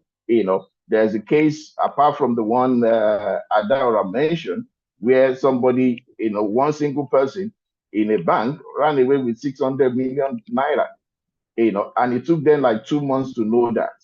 I've worked in the bank before. It will take like 3 days, to know that, if at less than that, if everybody was working together. But this guy was working from home and nobody knew. And so there are new problems, there are new demands, and they need to come up with new solutions. So background check as a pioneer needs to start looking at what are the new kind of solutions that can, business solutions. So we need to move away from, not move away. We've already established, we've held down the aspect of background check that has to do with hiring, looking at background check from the angle of human resources. How do we hire people, doing verification, certificate verification, previous employee verification. These are the foundational services that, in the industry. But now, especially with Background Check International as a pioneer, and with the kind of track record, that you've had over these 20 years. Now, one of the things that are working for Background Check International as a pioneer, and subsequently, even all the other companies within background check industry and ecosystem in Nigeria, is the aspect of trust. Now your clients have trusted you for 20 years. The question is, what's the future in the next 5 years? What's the future now, tomorrow? What are the things that you need to provide business solution to? Not even an HR solution. Solving criminality, dealing or preventing criminal, from doing all the activities. What are those things? Those are the things we need to start looking at. Yes, we live in I think Adora have mentioned the aspect of technology, AI, and AI has mentioned that, talking about blockchain, talking about, there are other things, and I'm sure some of these things you're doing, there are some things that are so natural, especially to a business person. If somebody contacted me, like people contact you every day, and I say, oh, my name is Delia Lakija. The next thing I do is just go on LinkedIn, and check the person up, on LinkedIn. Even though that might not be as accurate, but at least I can see his profile, and I can see also who are the contacts, So, and I'm sure, I've seen so many even investigative and criminal organizations. Crime prevention organizations, going into Facebook to go and do all that. So we have to start looking at background check from a different context right now, and background check background check international as a pioneer in that industry. One of your responsibility is now to expand the frontier. Let's look at what are the prevailing things or problems or issues that you have to now provide solution to. One of those things I've been mentioning and that has been in my mind is the counterfeit business across Africa. Counterfeit business, is an illicit trade that, we're talking about billions of dollars, of people producing products counterfeit products of basically all the big brands across the world. Across the world. I mean, we are talking from technology, to ordinary jerseys. People wear all the Premier League jerseys in Nigeria, even to the point that one Nigerian star came home, and they were even selling him his own jersey in Lagos markets, and they don't even know he's the one. You understand? I mean, that means there's a whole big solution, business solution in that area. That might even be a whole business unit. And there's no other company to do that. There's no other industry to do that. Except the company and that pioneered a whole industry. And I mean, the market is large. Even some of the younger companies, like background check companies that came up, part of what they should be doing, I mean, I know one or two of them are on this platform, is don't copy the same thing that background check is doing. Carve out your own niche. Carve out your own niche. But I mean, background check as the forerunner in this and as the arrowhead in this, I believe one of your responsibilities now to expand what I don't believe in that saying that says think out of the box. In Africa, we don't think out of the box. We think out of the universe. We don't box ourselves. So the ecosystem depends on what you believe is the ecosystem. Because you are the pioneer, you have to be responsible in creating your own environment, expanding your frontier. So those are areas you can look at. I mean, for example, one of the areas that, especially in the financial sector, in the financial institution and fintech, is the area of what? Continuous monitoring. Continuous, I don't know if background check is doing that already. I mean, background check international is doing that already. Continuous monitoring is okay. We check your certificate, we check previous employee, but what happens when the guy is now in charge of our responsibility to be transferring, millions of dollars? Who keeps a track on him? I think a service or a product needs to come in a way to prevent criminality, especially in that sector. I mean, I don't see any reason why background check can go into private and corporate intelligence. Yes, maybe you call it due diligence, but these are things that are needed in the not only in the society, but even in the country, across so even going beyond just due diligence, go into private investigation, go into corporate intelligence, and I mean, because see, until somebody regulates you, or you regulate yourself, this frontier, this ecosystem is as large as what you create. Now that is a pioneer's license. You are a pioneer, and it's what you say, oh, this is the regulatory border, this is the fence, that obtains.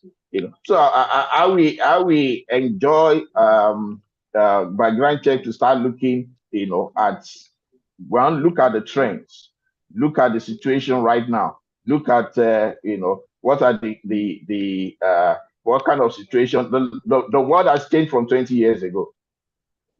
Absolutely changed from 20 years ago. 20 years ago, social media was just coming up. 20 years ago, there's nothing like AI. There's nothing like machine learning, And these are things that, even 20 years ago, it was a whole different generation. There's a whole new generation. Their mentality is different from 10 years ago. The mentality of the prevailing mentality in this generation is what? Get rich or die trying. That's the mantra, and that's the same mentality that go into businesses, they go into institutions, they go into everything they do. And so you have to come up with solutions, you have to come up with services that can address, especially in the context of Nigeria and Africa, where there's a lot of economic hardship. Adora has already mentioned all that, so I don't need to, and everybody understands that.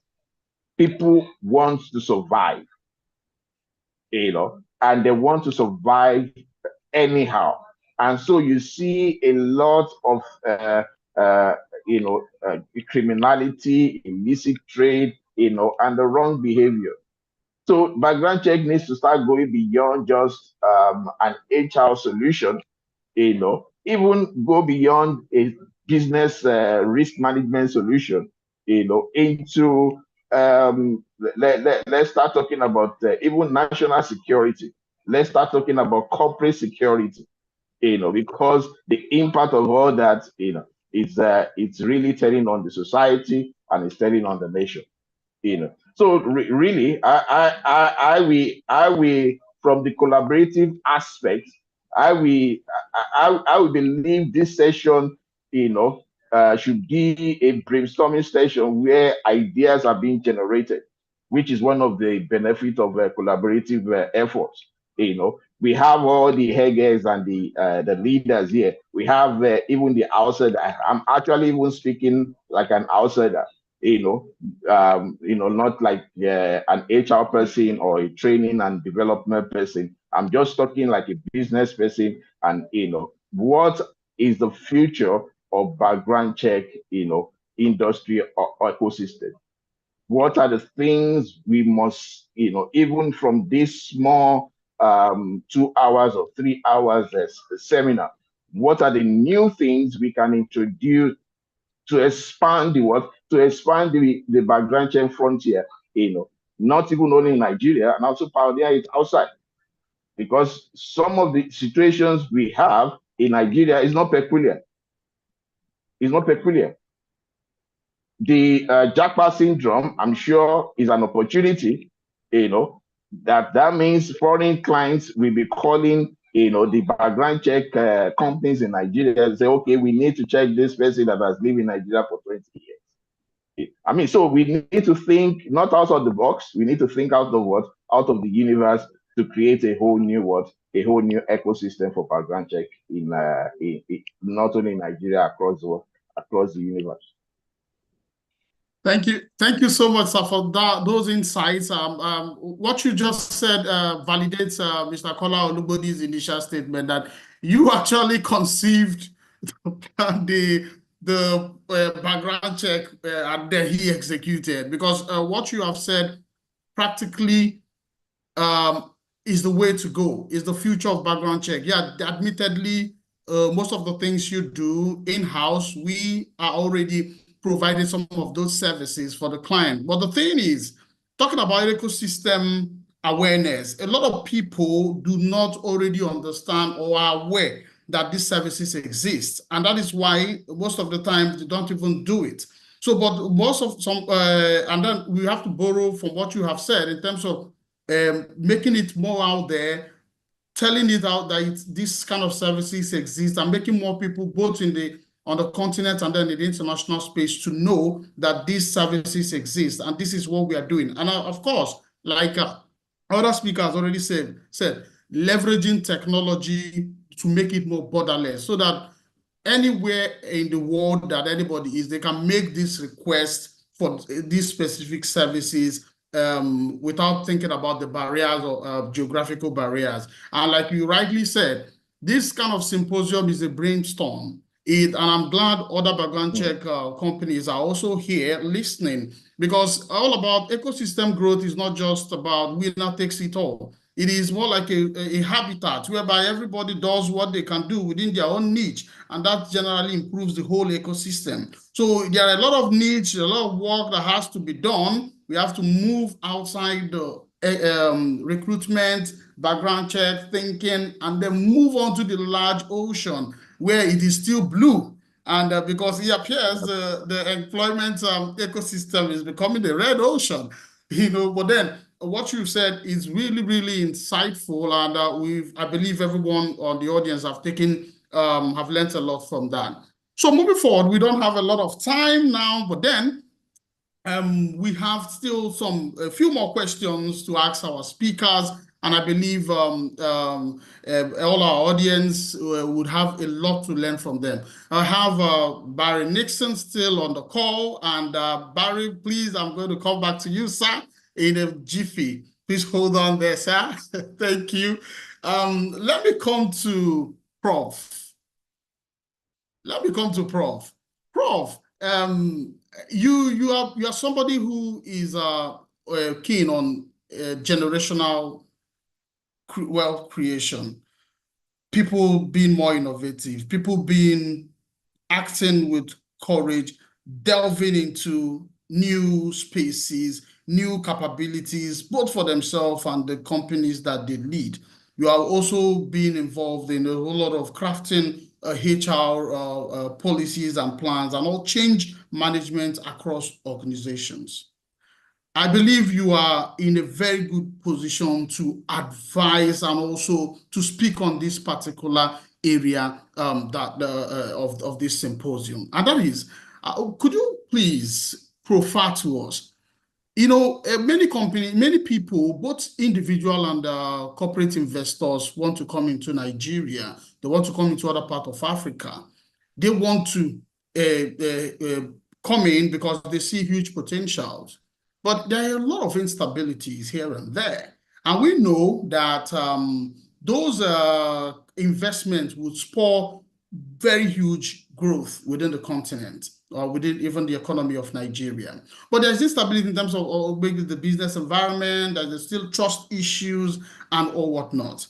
Could you please tell us what ways do you think that institutional players like the states, in this context, I mean governments and its agencies can utilize the background check ecosystem to create a more stable business environment that fosters economic growth in Africa?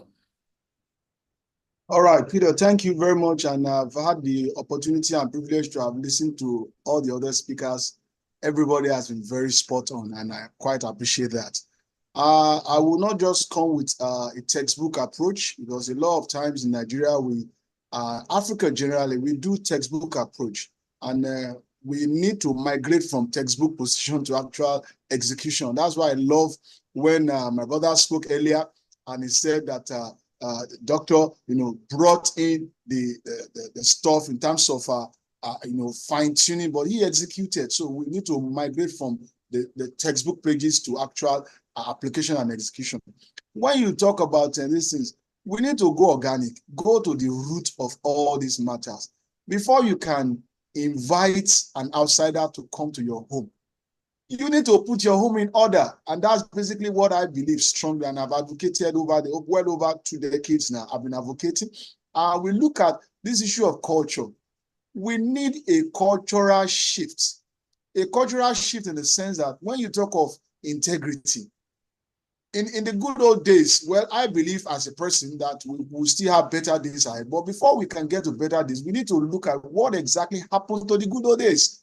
We had enjoyed a period of integrity. We have enjoyed period of openness. We have enjoyed period of willingness to offer information that will protect. In fact, when we're a lot younger, they will tell us, remember the son of who you are. So everybody has something to protect. But right now, as some of the speakers have said, we know we have a generation now that is so driven by get rich quick mentality.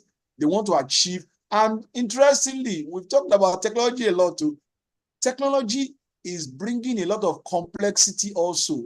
In the same vein, technology will also bring solution. What do I mean? Complexity in the sense that we have AI platforms that can generally generate your CV, package it, even when you are maybe on the scale of 10, you are 2. Using AI technology, you can be packaged to look like a 9.5. And at the end of the day, it goes a long way to determining. By the time we now discover, so this person, what I ordered, like we've had over and over again, what I ordered is not what I got. And like Adara said, in some cases, you don't even get anything, and you are looking forward to when do I get. You go to consumer protection, you go to where you can get some respite, but you don't still get. I've had to forfeit a lot of funds in ordering things, and then eventually I keep calling, I keep sending emails, and eventually I don't get. So when we are looking at background check, especially the African space, we want to bring the financial support, economic support. We want to bring goodwill into Africa. We have a lot of things to do. readiness to be open. I have found myself in a situation whereby people cover up. I call this a negative generational protection. They cover up for their proteges. Somebody will tell you that, okay, this person, no, it's a syndicate. You need to check and be sure what you are going to get. But even where you are checking from, there's a negative generational protection that has been triggered, that you more or less don't snitch. Let me use that word. Let the new people, let them discover you. But when we have a system that is willing to offer quality information, it will go a long, long, long way. We don't also have a system, because I keep saying this over and over again in platforms we are about to speak, that this thing called generational transfer, if you don't check the errors now, interestingly, errors will get amplified as the generation advances. There are a lot of things that we should check now, and it's part of this trust issue. People don't trust people any longer. It's not just the Caucasians don't trust the Africans. Africans don't trust Hispanic. Even within Africa, somebody tells me that let Nigeria break, let the North, East, everything. Even within the Southwest, the typical Ekiti man will not want to submit to an Ijesha man. Ijesha man will not submit to an Ijebu man. There's always that fractionalization, that breaking off. So we need to learn to improve our trust index. Data-driven information. I love what Doctor said, traveling to the North, looking for information and all those stuff like that. We need to be able to get to the source whereby these things are readily available.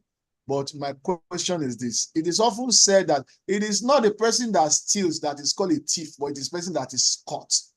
We need to be able to get to the level whereby even if we get to the root source of the data and information we are looking for, we must get reliable information that is very, very real, that can be useful for decision making. Because if decision making is disrupted, it's just a matter of time. In 6 months, in 1 year, the person will have mastered all the nooks and crannies of the system and how to manipulate. Imagine if fraud is perpetrated and you could have saved those things when you do a good character check ahead of time. And there are companies that are even paper companies, but unfortunately, they so much package themselves that if you don't have a clear, check on those things, you will discover that you'll just be shooting yourself on the leg. So when we look at this, I highlighted this thing. In my book, a recent book I published, and the book is titled Sojunoism, the deliberate act of looking away. We live in a system, it's a coinage anyway, for some of you that are not Yorubas. Sojuno means that you throw your face away. So when I say Sojunoism, I coined it years back ago when I was head of HR for NACO Avians, many years back ago, that Sojunoism is something that we should fight. Do not just throw your face away. When there's need to put things right, put it right. Otherwise, as the generation advances, there will be degradation in our systems. Aside all these things, I also believe that for the African space, for us, we are not just talking of Nigeria, even though Nigeria is very pivotal to Africa. Anything that you can achieve successfully in Nigeria can be, escalated and can be blown up to the African space. But in this African space also, the Nigerian space, the micro space, we need to do a lot of advocacy and a lot of sensitization programs. People don't even know the repercussions of alteration of documents. People don't know the repercussion of somebody being, maybe it was an HR supervisor, and he will put on his papers HR executive, so that the name executive will more or less boost his chances of becoming maybe, some. So we need to go back to creating sensitization programs, advocacy programs. When I talk of advocacy, the issue of government comes in. Even in our systems of governance, there are a lot of loopholes. Over the weekend, I was at a program to celebrate the senior advocate of Nigeria, Mrs. Fumi Falano. We got a lecture there that opened our eyes a lot, that even within the legal frameworks, there are loopholes that will block you from finding out exactly. You got to do maybe criminal check at the police quarters there. Is it not what is documented that you will find there? So there has to be a deliberate advocacy. There has to be a deliberate movement by the government to digitize our things, document and encode information. Many people today now, I'm sure, we talk of biometrics. If not for the recent move of the BVN and the NIN, how many of Nigerians are duly captured? We are not duly captured. You can hardly go to a place and you get your fingerprint, that will trace you back. So we need to do a lot of sensitization. BCI has a lot. You've done a lot in the past 20 years. We appreciate those of us that have engaged with you over the years. We appreciate, but there's a lot that you need to do. And it's not just you. Everybody on the lane. I gave an analogy some time ago and everybody started laughing. I said, okay, we start selling pure water. And everybody say, it's pure water that is selling now. Let everybody be selling pure water. And everybody begins to sell pure water on the same lane. At the end of the day, we keep drinking water. And there's nobody selling bread. Nobody's selling akara. Nobody's selling other variants of cocoa drinks and all the rest. If BCI is already selling water in this space, let other background check organizations begin to look at how to bring, maybe gari, milk, sugar, bread, and other variation extensions of background check, space. So we need to look at this. The area of appointments, let me take, because we're talking of advocacy and sensitization. It needs to be at the national level. It will come down, just like the superset analogy in mathematics. You have the superset, you have the set and the subset. It needs to be from the national level. There has to be legislation that will hold and make sure that background check system must be upheld. It is not all those in favor say aye. All those in opposite name, the highest have it. We need to go beyond this level. We need to do a thorough due diligence. Talking about the national level, we need to check a lot of our appointees. The corporate level, we need to also check things, even at the personal level. And my take, I really support Dr. that spoke last, is not that at the entry level, by the time your level of responsibility is advancing, you need to do a recheck, because somebody that was good 5 years ago before he became the CFO of a company can actually, have happens. And the person will now see that, I need to get a Lexus Jeep that is worth 400 million. And if I don't do this, I don't do that. Something may have happened in between 5, 7, 10 years. So if you don't do progressive checks as your responsibility index is increasing, then you are exposing yourself. It is better to spend 4 million, just like we had the other time, than to lose 4 billion because you refuse to check the character of certain individuals.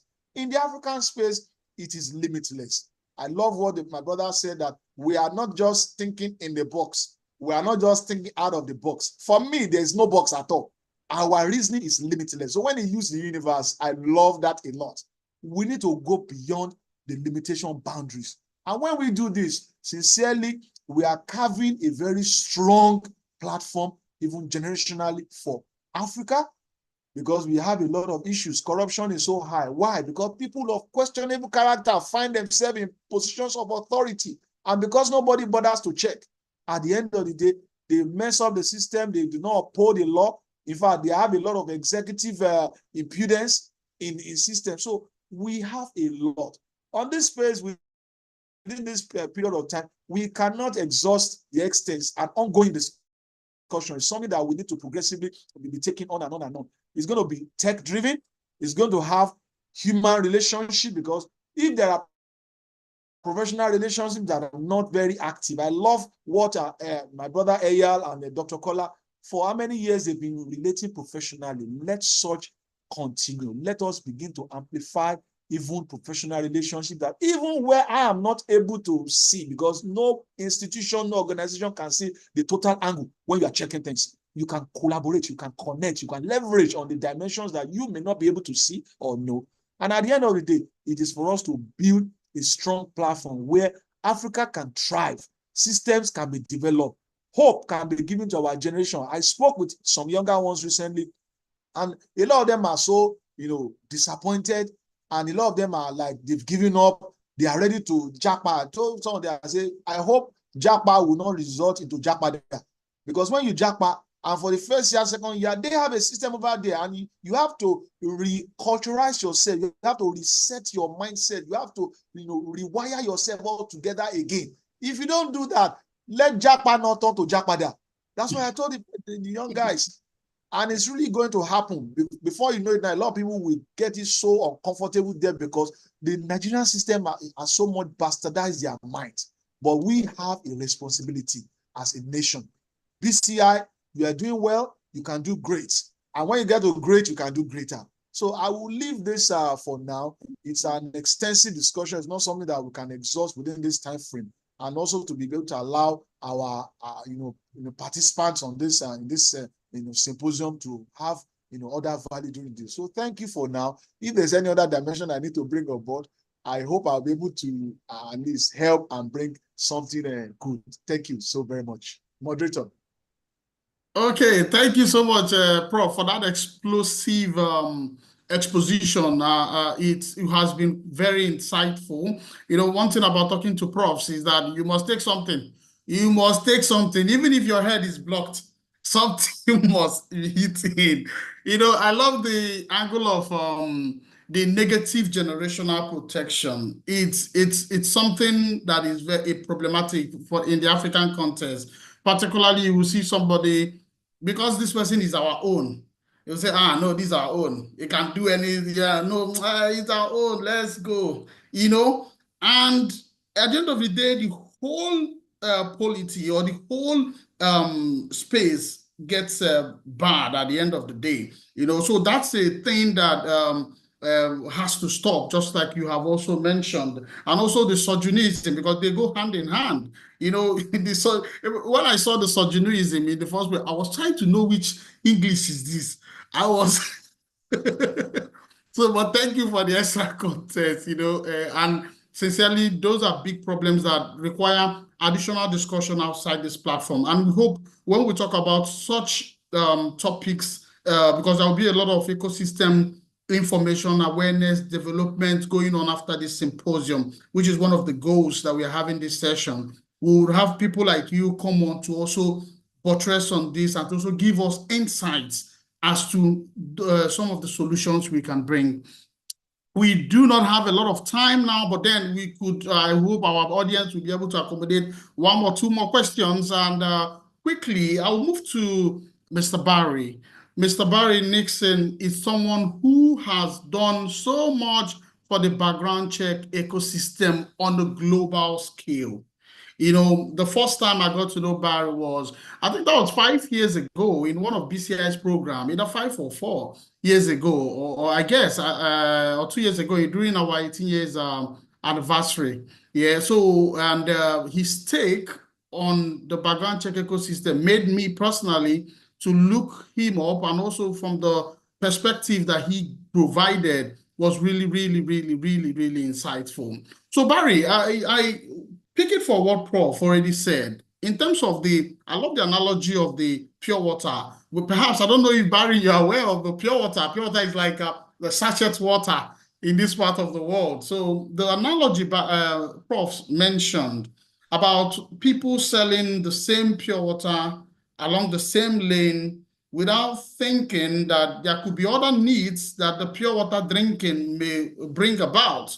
Being someone who has done a lot for the ecosystem on the global scale, I know you also publish some background check companies that can be trusted across the globe. That's a very, very, for me, it's a very good publication, because at least it's the first point of contact for someone who may want to know which background check company they can trust to provide service for. That's, for me, it's a very good ecosystem endeavor.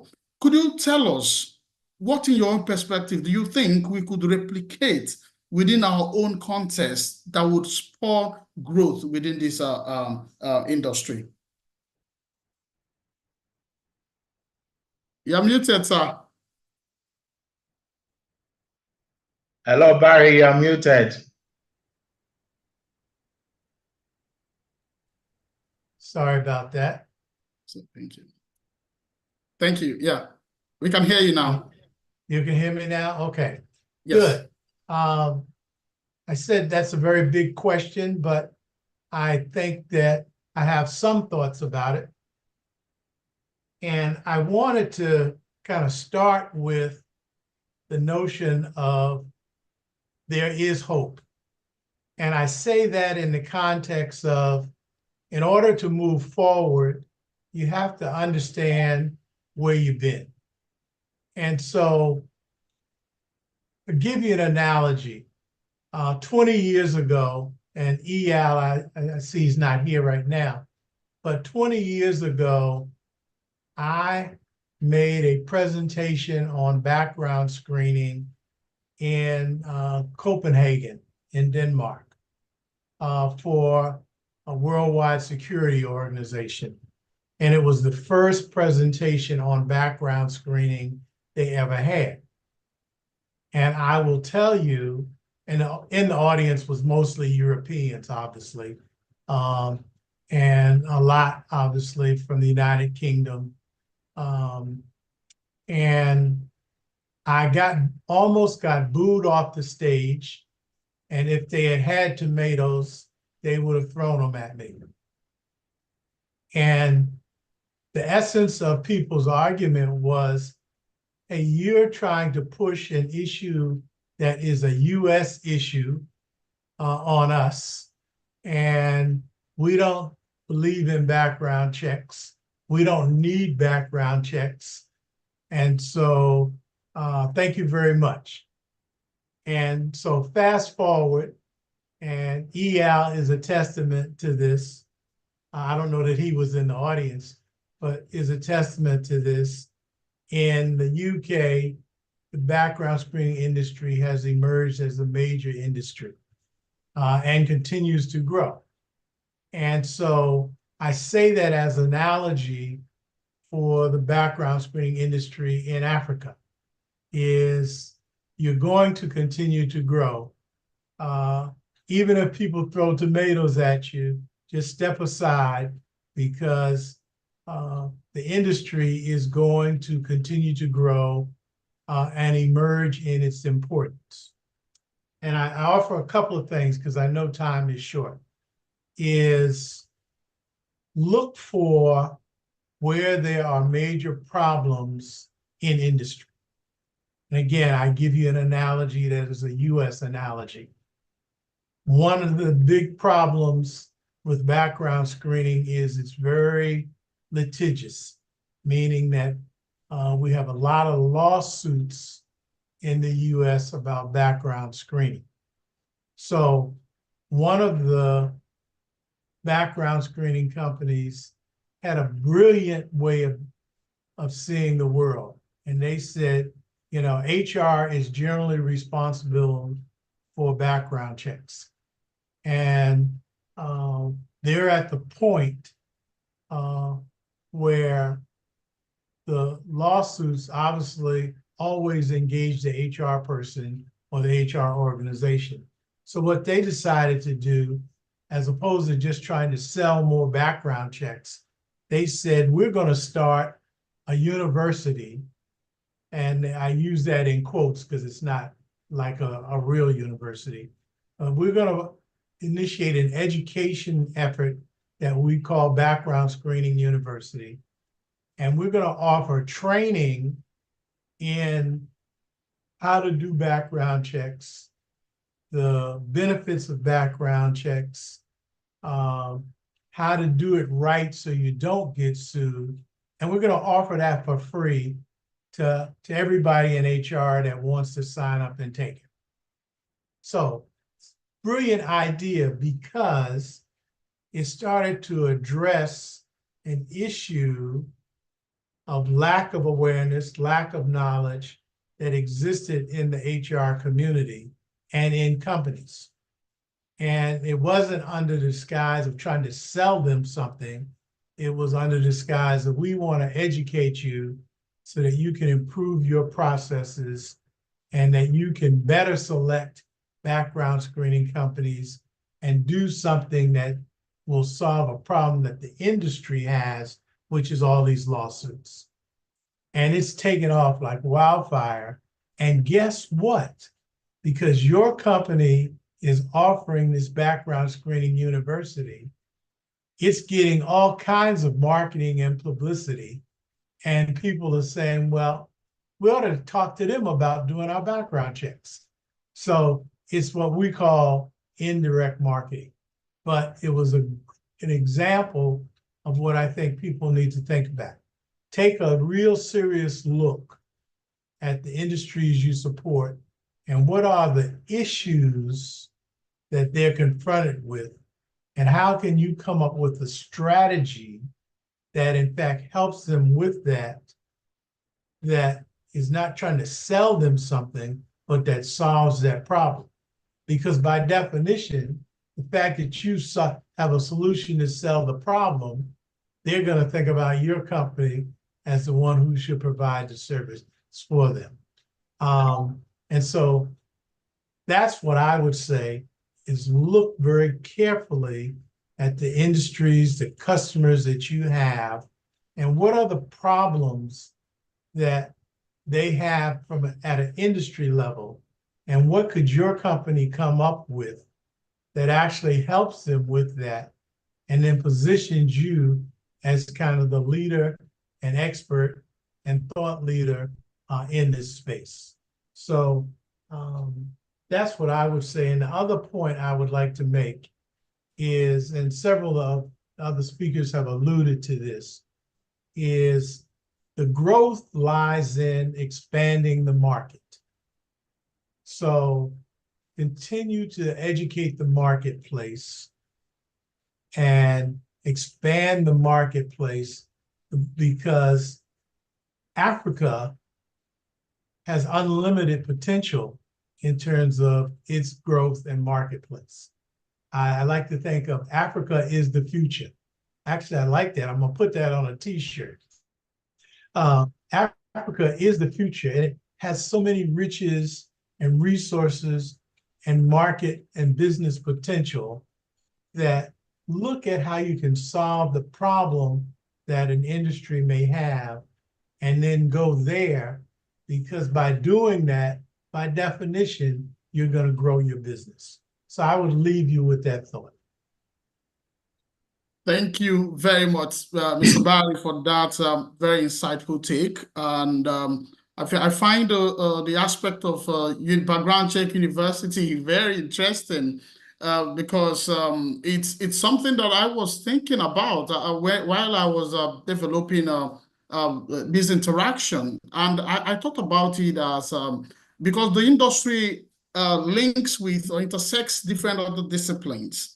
But quite frankly, we don't have currently like a curriculum in our universities or polytechnics and colleges of education, like a subject known as background checks. So that the effect is that we have a whole lot of people from different industries or from different courses of studies coming into the system, and also without having detailed knowledge about what this is all about. So I think I get very nice validation of that thought from what you mentioning it, that it's a viable way for us to go in terms of ecosystem development. And I thank you so much for that. You had mentioned something about putting Africa as the future on your t-shirt. I also do t-shirts, if that's a marketing for me. Okay. So I'll do one and send to you. So I'll do it. I'll put it on the t-shirt and I'll send it over to you. That would be wonderful. All right, so we'll be rounding up. We'll be rounding up, but before we do, I want our speakers to give us the final. I know there's a whole lot of things we could say in this conversation, but for want of time and to respect the time of all the wonderful people on the audience who have stayed with us in the past 2 hours, we would have to, one way or the other, call it a wrap and continue the conversation in another event after. But before we go, I want the call on the speakers to give the final charge to anybody who is running, who is handling a business, or who already is looking to how background checks can help their own business. I want us to speak to those individuals based on all the things that we have discussed so far, so that the one final words that you can take, just in one minute for each of the speakers, please. So I'll call on Dr. Yinka, please. Okay, thank you very much, Peter. I think my message is still the same. I believe the business is like, I mean, it's like a seed, especially when you're starting. This is 20 years of background check international and also background check industry in Nigeria, and we can conveniently say all over Africa, just like Barry said. You know, now the seed has grown to be a big tree. Other seeds are falling off from this big tree. The big tree is branching out and covering the whole landscape, as we're calling it. You know, other seeds are falling, and a whole plantation. I mean, I'm printing. I want us to start imagining the future. So it's not as if we are resting on our house right now. You know, I think the future is also to start creating intentionally, creating a whole new frontier for background check. We are still even going to be calling it background check. You know, by the time we reach that frontier, we will decide. You know, but at least I think the vision of 20 years has been fulfilled. The responsibility of the visionary, Dr. Kola Olubodi, now to point the finger into the future, and so that we can start, marching out. Yes, I subscribe a lot to what Barry said. You know, Africa, as we've heard, is the next frontier. You know, and I think one of the things we need to decisively do from this seminar is also action plan, so that we just don't talk. You know, we also work the work. You know, I think it's high time we start putting some of those things that we've been, you've been talking about in the last 10 years, 5 years into place. You know, the old ground is fertile for that.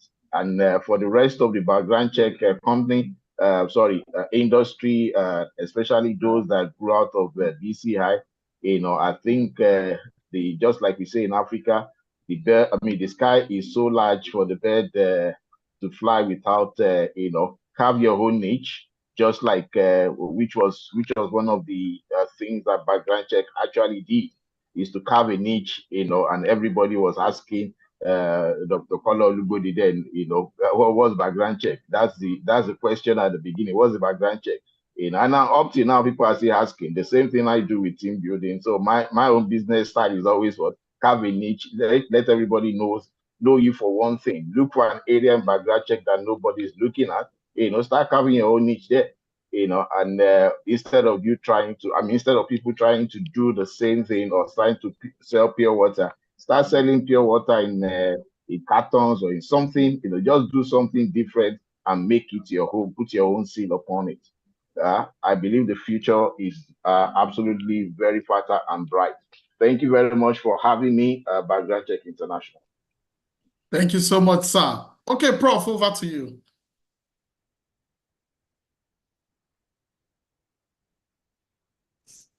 All right, thank you so very much.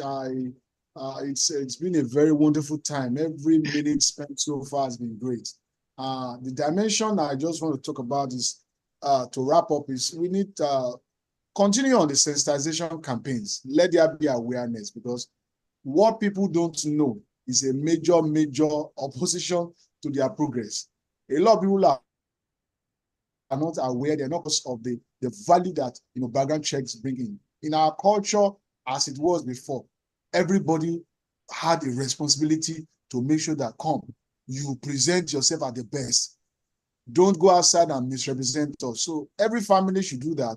Beyond the family, the community, beyond the community, the nation, at the corporate level, at all levels. So let BCI, keep on putting awareness programs. Let sensitization increase and be boosted even across the board. We also need to look at progressive organic change. It has started. Once a seed is dropped, the acorn you alluded to earlier on and the oak tree that is coming up now, once a seed is dropped in a particular ground, definitely, if it is properly nurtured, it will grow. If it grows and is properly nurtured, it will bear fruit in 30-fold, 60-fold, 100-fold. So BCI, you have a lot to do. You've done so much. Keep on being unique. In fact, I put it here that excellently unique. Keep on being excellently unique. it will be challenging at some point. People may not embrace at some point. 20 years is long enough, but there's still a lot of people are out there that still don't believe in it. Let's just do it and throw our face away and get some things done. So I want to appreciate the 20 years. I toast to, I wish I had a digital,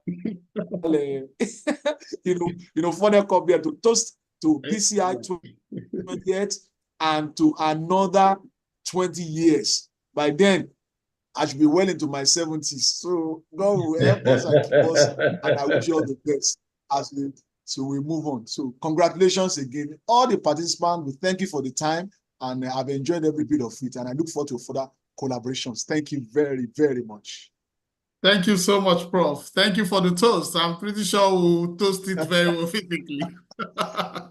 Thank you. Okay, before I come to the MD, who would also give his final words as well as the vote of thanks, I want to hear from Barry. What's your final charge for our listeners and everybody who may pick up this session to watch in the future in 2 minutes at most? Yeah, muted, Barry. Okay. Can you hear me now? Yes. Yes, we can. Okay. What I would say is, and I think Prof referred to this when he was talking earlier, is for certainly BCI, who has led the charge for background screening in Nigeria and in many cases in Africa. But for new emerging companies or people that are thinking about going into background checking, think about doing the fundamentals well, and particularly around quality. Now, background checking is thought about as a administrative process, what have you, but it's actually very complex. And so take advantage of the quality tools and embed them in your processes. Make sure your people are trained in how to do quality work, because that's the foundation for producing really good work. And your clients, that's what they expect. So I would say make quality job one as you build your business, and it will help you and pay fruit as your business grows. So I want to say thank you to COLA and BCI and offer you my heartfelt congratulations on reaching 20 years. And I want to tell you, we have great expectations of you to go further and do more and be better.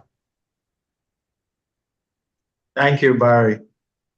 Thank you. Thank you so much, Mr. Barry, for that charge. And that brings me to our MD and CEO, Background Check International, Oak, to please give us his final charge, and also at the same time, thank our audience and everyone who has found time to join us for this event. Over to you, Oak.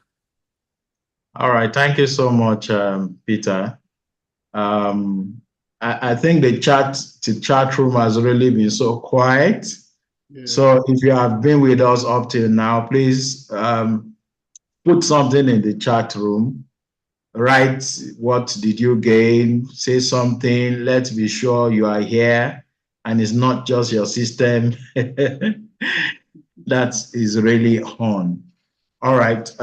Before I say my final word, I just want to thank immensely from the bottom of my heart, everyone that has really spoken here this day. Let me arrange the way it is on my screen, starting with Barry. Barry, thank you so much.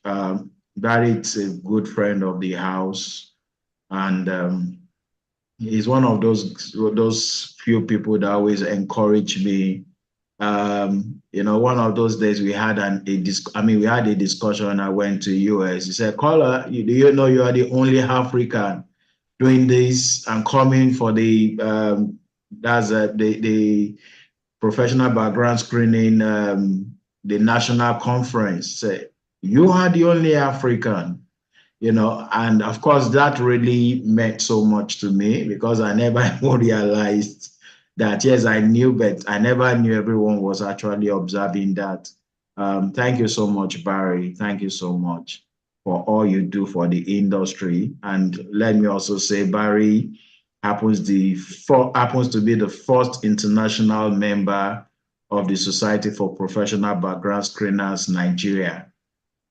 Thank you for that. Thank you. And then, of course, to Professor Demola Adedipe. Thank you. Thank you for, each time I hear you talk, like you always say, you are not a textbook person, even though you're a prof. You always talk from your heart and you talk about the things around. And there's a way you, just like the sojournism or something, thing that you coined. You understand? Those are the ways of somebody that is so deep and that is studying his environment. Thank you so much, for your input here. And then before people start wondering, everybody here bearing the same surname. So Dr. Inkolobodi is one of my younger brothers. He pioneered, as it were, the team building industry in Nigeria. Yes, we know people do team building here and there, but he brought a lot of innovation and creativity into it. And like the good book always say, the gift of a man makes room for him and brings you before the noble. Because he is doing something original, his gift is actually taking him all over the place and bringing him before the noble. So keep up the good work. And he is someone that loves BCI so much. And he's always bringing ideas, just like he's trying to push them here, even, at this symposium. So thank you so much. Dr. Tunde Olubodi happens to be the chairman of Background Check International. He has some other engagement, so he had to leave. So we really appreciate him so much also. Eyal too has been traveling. He's actually he's supposed to be on the trip with his daughter. He had to wait to make his own input here before leaving. So Eyal, thank you so much. I really appreciate you. He's one guy that there's a way we just really connected from the first day we met, and it's really been nice. These 20 years, keeping the relationship. Everything Aya does in Nigeria and across Africa, he actually routes it to BCI. And we don't take all those things for granted. And of course, for Adora is a very good friend of the house, always ready anytime. BCI even begs to her, she's ready to come over. Adora, thank you so much. We really appreciate you. And then I have on the platform also the Deputy Managing Director of Background Check International in person of Shehu Olubodi. He is the Chief Operating Officer in-house. So he does a lot of the work these days. Thank you, Sharon, for all the things you do for BCI. And I won't, stop this appreciation without mentioning our clients. The only reason we can be doing this and we can say we have been in business for 20 years is because our clients were there for us. They trusted us. We've had clients that have been with us 19 years, 18 years, 15, 10. And it's really been so fine. And we have some that just joined maybe 1 month, 5 months, 6 months. And we never knew how much we have done in 20 years until we collated all the clients we are servicing and serving, and we discovered that we are servicing and serving 3,000 clients almost simultaneously. I said, wow, this could only have been God, you know. And so we appreciate every one of you. We appreciate your trust in us. We appreciate your feedback. That's what has kept us evolving and changing our processes. As you keep telling us, why not tweak this? Why not make this faster? It has really helped us. We really appreciate every one of you, the past clients, the present clients, even the future clients. We really appreciate every one of you. Thank you so much. And I always say it everywhere. One of the things that have kept BCI going for this 20 years had been our very noble employees, the staff. They work so selflessly. They also much key into the culture and the core values of BCI. I see people that work at times they make joke in us and say, "Is this work your father's work?" You know, they work like that as if it's their father's own. And I really appreciate every one of you. I really appreciate every staff of BCI. Thank you so much. All right. So for my parting shot, like Peter said, I agree totally with what everybody have said. What we have done this last 20 years, we've only scratched the surface. We've only scratched the surface. We've only tried to see if this industry can really, can it thrive? Can things really work? And sincerely speaking, 20 years, it's long enough for us to actually prove that this industry is not just only working, it's really moving ahead.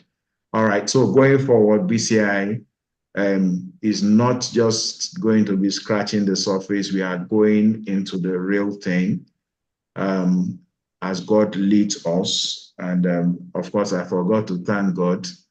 God is one person we believe so much in BCI. Is the Alpha and the Omega of the company. He has brought us this far, and we know he has not brought us this far to leave us alone. And so we keep trusting him. We trust him that we keep going ahead of us, making crooked paths straight, breaking gates of bars, cutting asunder bars of iron. All right, so in BCI, what we have embarked upon recently is to start disrupting even everything we have done in 20 years. Is to start asking ourselves a lot of questions. Is this the best way we can do this? Is it how far we can go with this? So there is a lot of disruption going on in-house, and that will continue to happen as we move on. The vision of BCI is to be the first and the foremost background screening provider and due diligence provider in Africa. All right, so going forward, there's going to be a lot of collaborative initiatives across Africa. I know some of these collaborations already going on, and BCI is going to really become the one-stop shop when you need any verification or due diligence or investigation or security issues across Africa. That is how we are positioning ourselves. And lastly, I just want to speak to people that have not yet, they have not started subscribing to background screening. Stop suffering in silence. What we always say in-house is that background check is all about giving you peace of mind. Don't deal with people based on face value again. Stop dealing with people based on the things they tell you alone. Why not just check them out? Why not just verify them? You know, so I just want to say much more than ever before, Nigerians, Africans, embrace background check.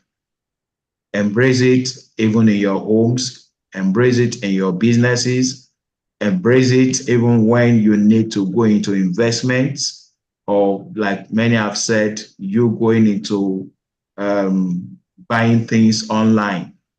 Part of background check is cyber security. So those are the areas we are going to in the days, in the weeks, in the months, in the years ahead in BCI. So once again, let me thank every one of you for being here. We really appreciate every single one of you. I've seen like almost 80–90% of the participants, you've stayed with us up until now. I mean, we don't take this for granted. We know many of you have left even your executive time and other things to do this. So we really appreciate you. Thank you for the love that you have for us in BCI. And we'll continue to really use this to spur us on. So once again, God bless you all, and thank you for joining. So Peter, over to you. All right. Thank you very much, sir, for that charge. And I think before we call it a day, we have a few comments in the chat box and a few requests. Let me quickly read them so that we could take the necessary actions. Someone said, Joy Adeoti is thanking us for sharing. Stephen Samagbeyi says he had a good time, an amazing time. And Omasheye Nashiama, sorry if I'm murdering the name. He says, very well done and good effort put in. Hearty congratulations, BCI and the panel. Tolulokpe Oiloye says, amazing session. And Abayomi is saying, from beginning to the end, it's quite amazing, and I had a lot to take with me. God bless BCI for putting this together. And we have a Linus Akepe.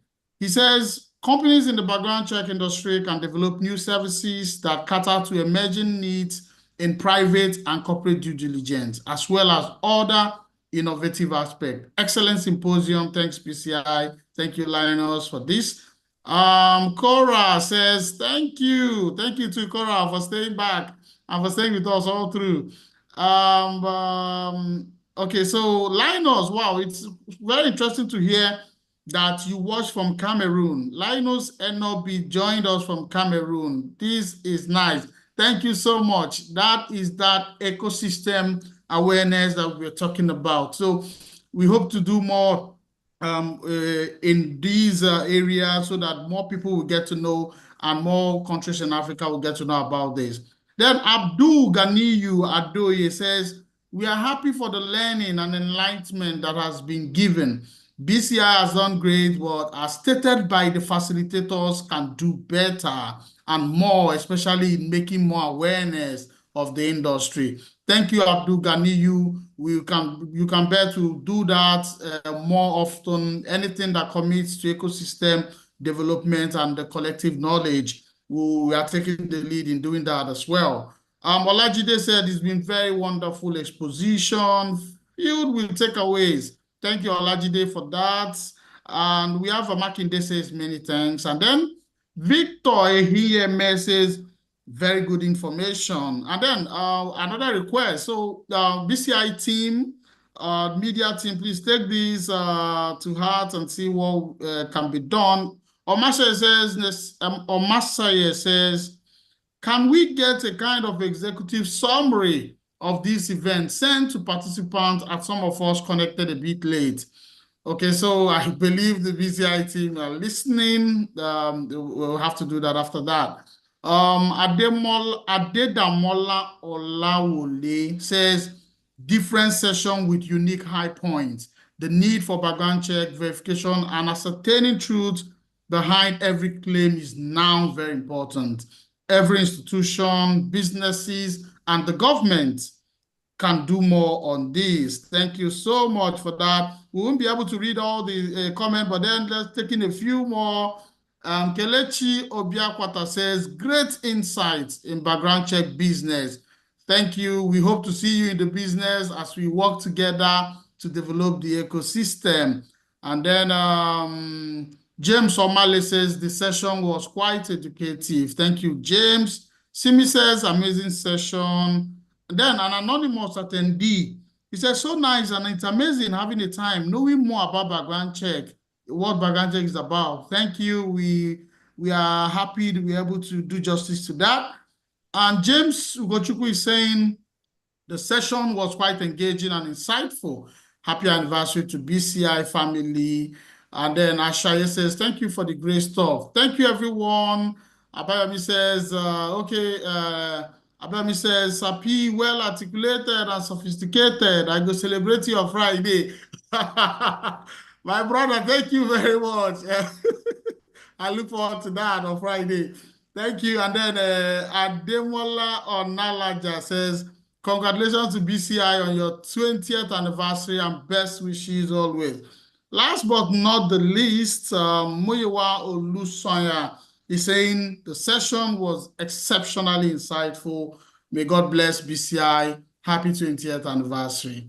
These are cheerful feedbacks, and we thank everyone that has been with us through this session, right from our panelists to all the audience. Sorry, Peter. So I just want to appreciate Commodore Omache that dropped some of those greetings, and we have Colonel Ademola Onolaja also. Thank you so much. I really appreciate every one of you. Those are some of the leaders of the Background Screening Association here in Nigeria. I appreciate every one of you. Awesome. Thank you very much for that. And with this, I think my humble self, Peter Ifeanyi Chukwugoke, want to appreciate everyone who has been here with us, the panelists. You have been very insightful. In fact, I was admittedly, when I saw the big guns and the names on the list, I was a little bit a little bit uptight, and I was like, humble me in front of these titans. But I thank God for the way it has gone, and I appreciate your insight. For us, we believe there's a whole lot of work to be done, both on a personal and also on a corporate level. And we pray and hope that God will take us all through it and also bless us with success and in everything that we do. Thank you, Prof. Ademola, for joining. Thank you, Dr. Yinka Olugbodi, for joining us. Thank you, Barry Nixon, for always being there for BCI and always supporting all that we do. I also want to thank Ada, who has already left due to one event or the other. Ada, thank you for always being here. And also Eyal, who also had to leave based on travels. Thank you also, Eyal, for the insight you provided in terms of using technology to disrupt the space. And also, I want to thank our Deputy Managing Director, who has also been with us all through the call, Mr. Sheun Olugbodi. Thank you so much, sir, for all your support and the work you do within the company. And of course, I wouldn't forget to thank Teju Made Orebi, who has been in the background doing the big stuff, doing all the work and making sure that everything comes to fruition in terms of all the program we are having and the logistics and everything. TJ, we really thank you and we appreciate all your efforts, and with the team, Eniola and Co. Kingsley, who have been doing all the media team as a whole. I want to just take this opportunity to know that we see you, and we thank you for all the things that you do. So with this, we'll call it a day, and thank you so much, everyone, and God bless you.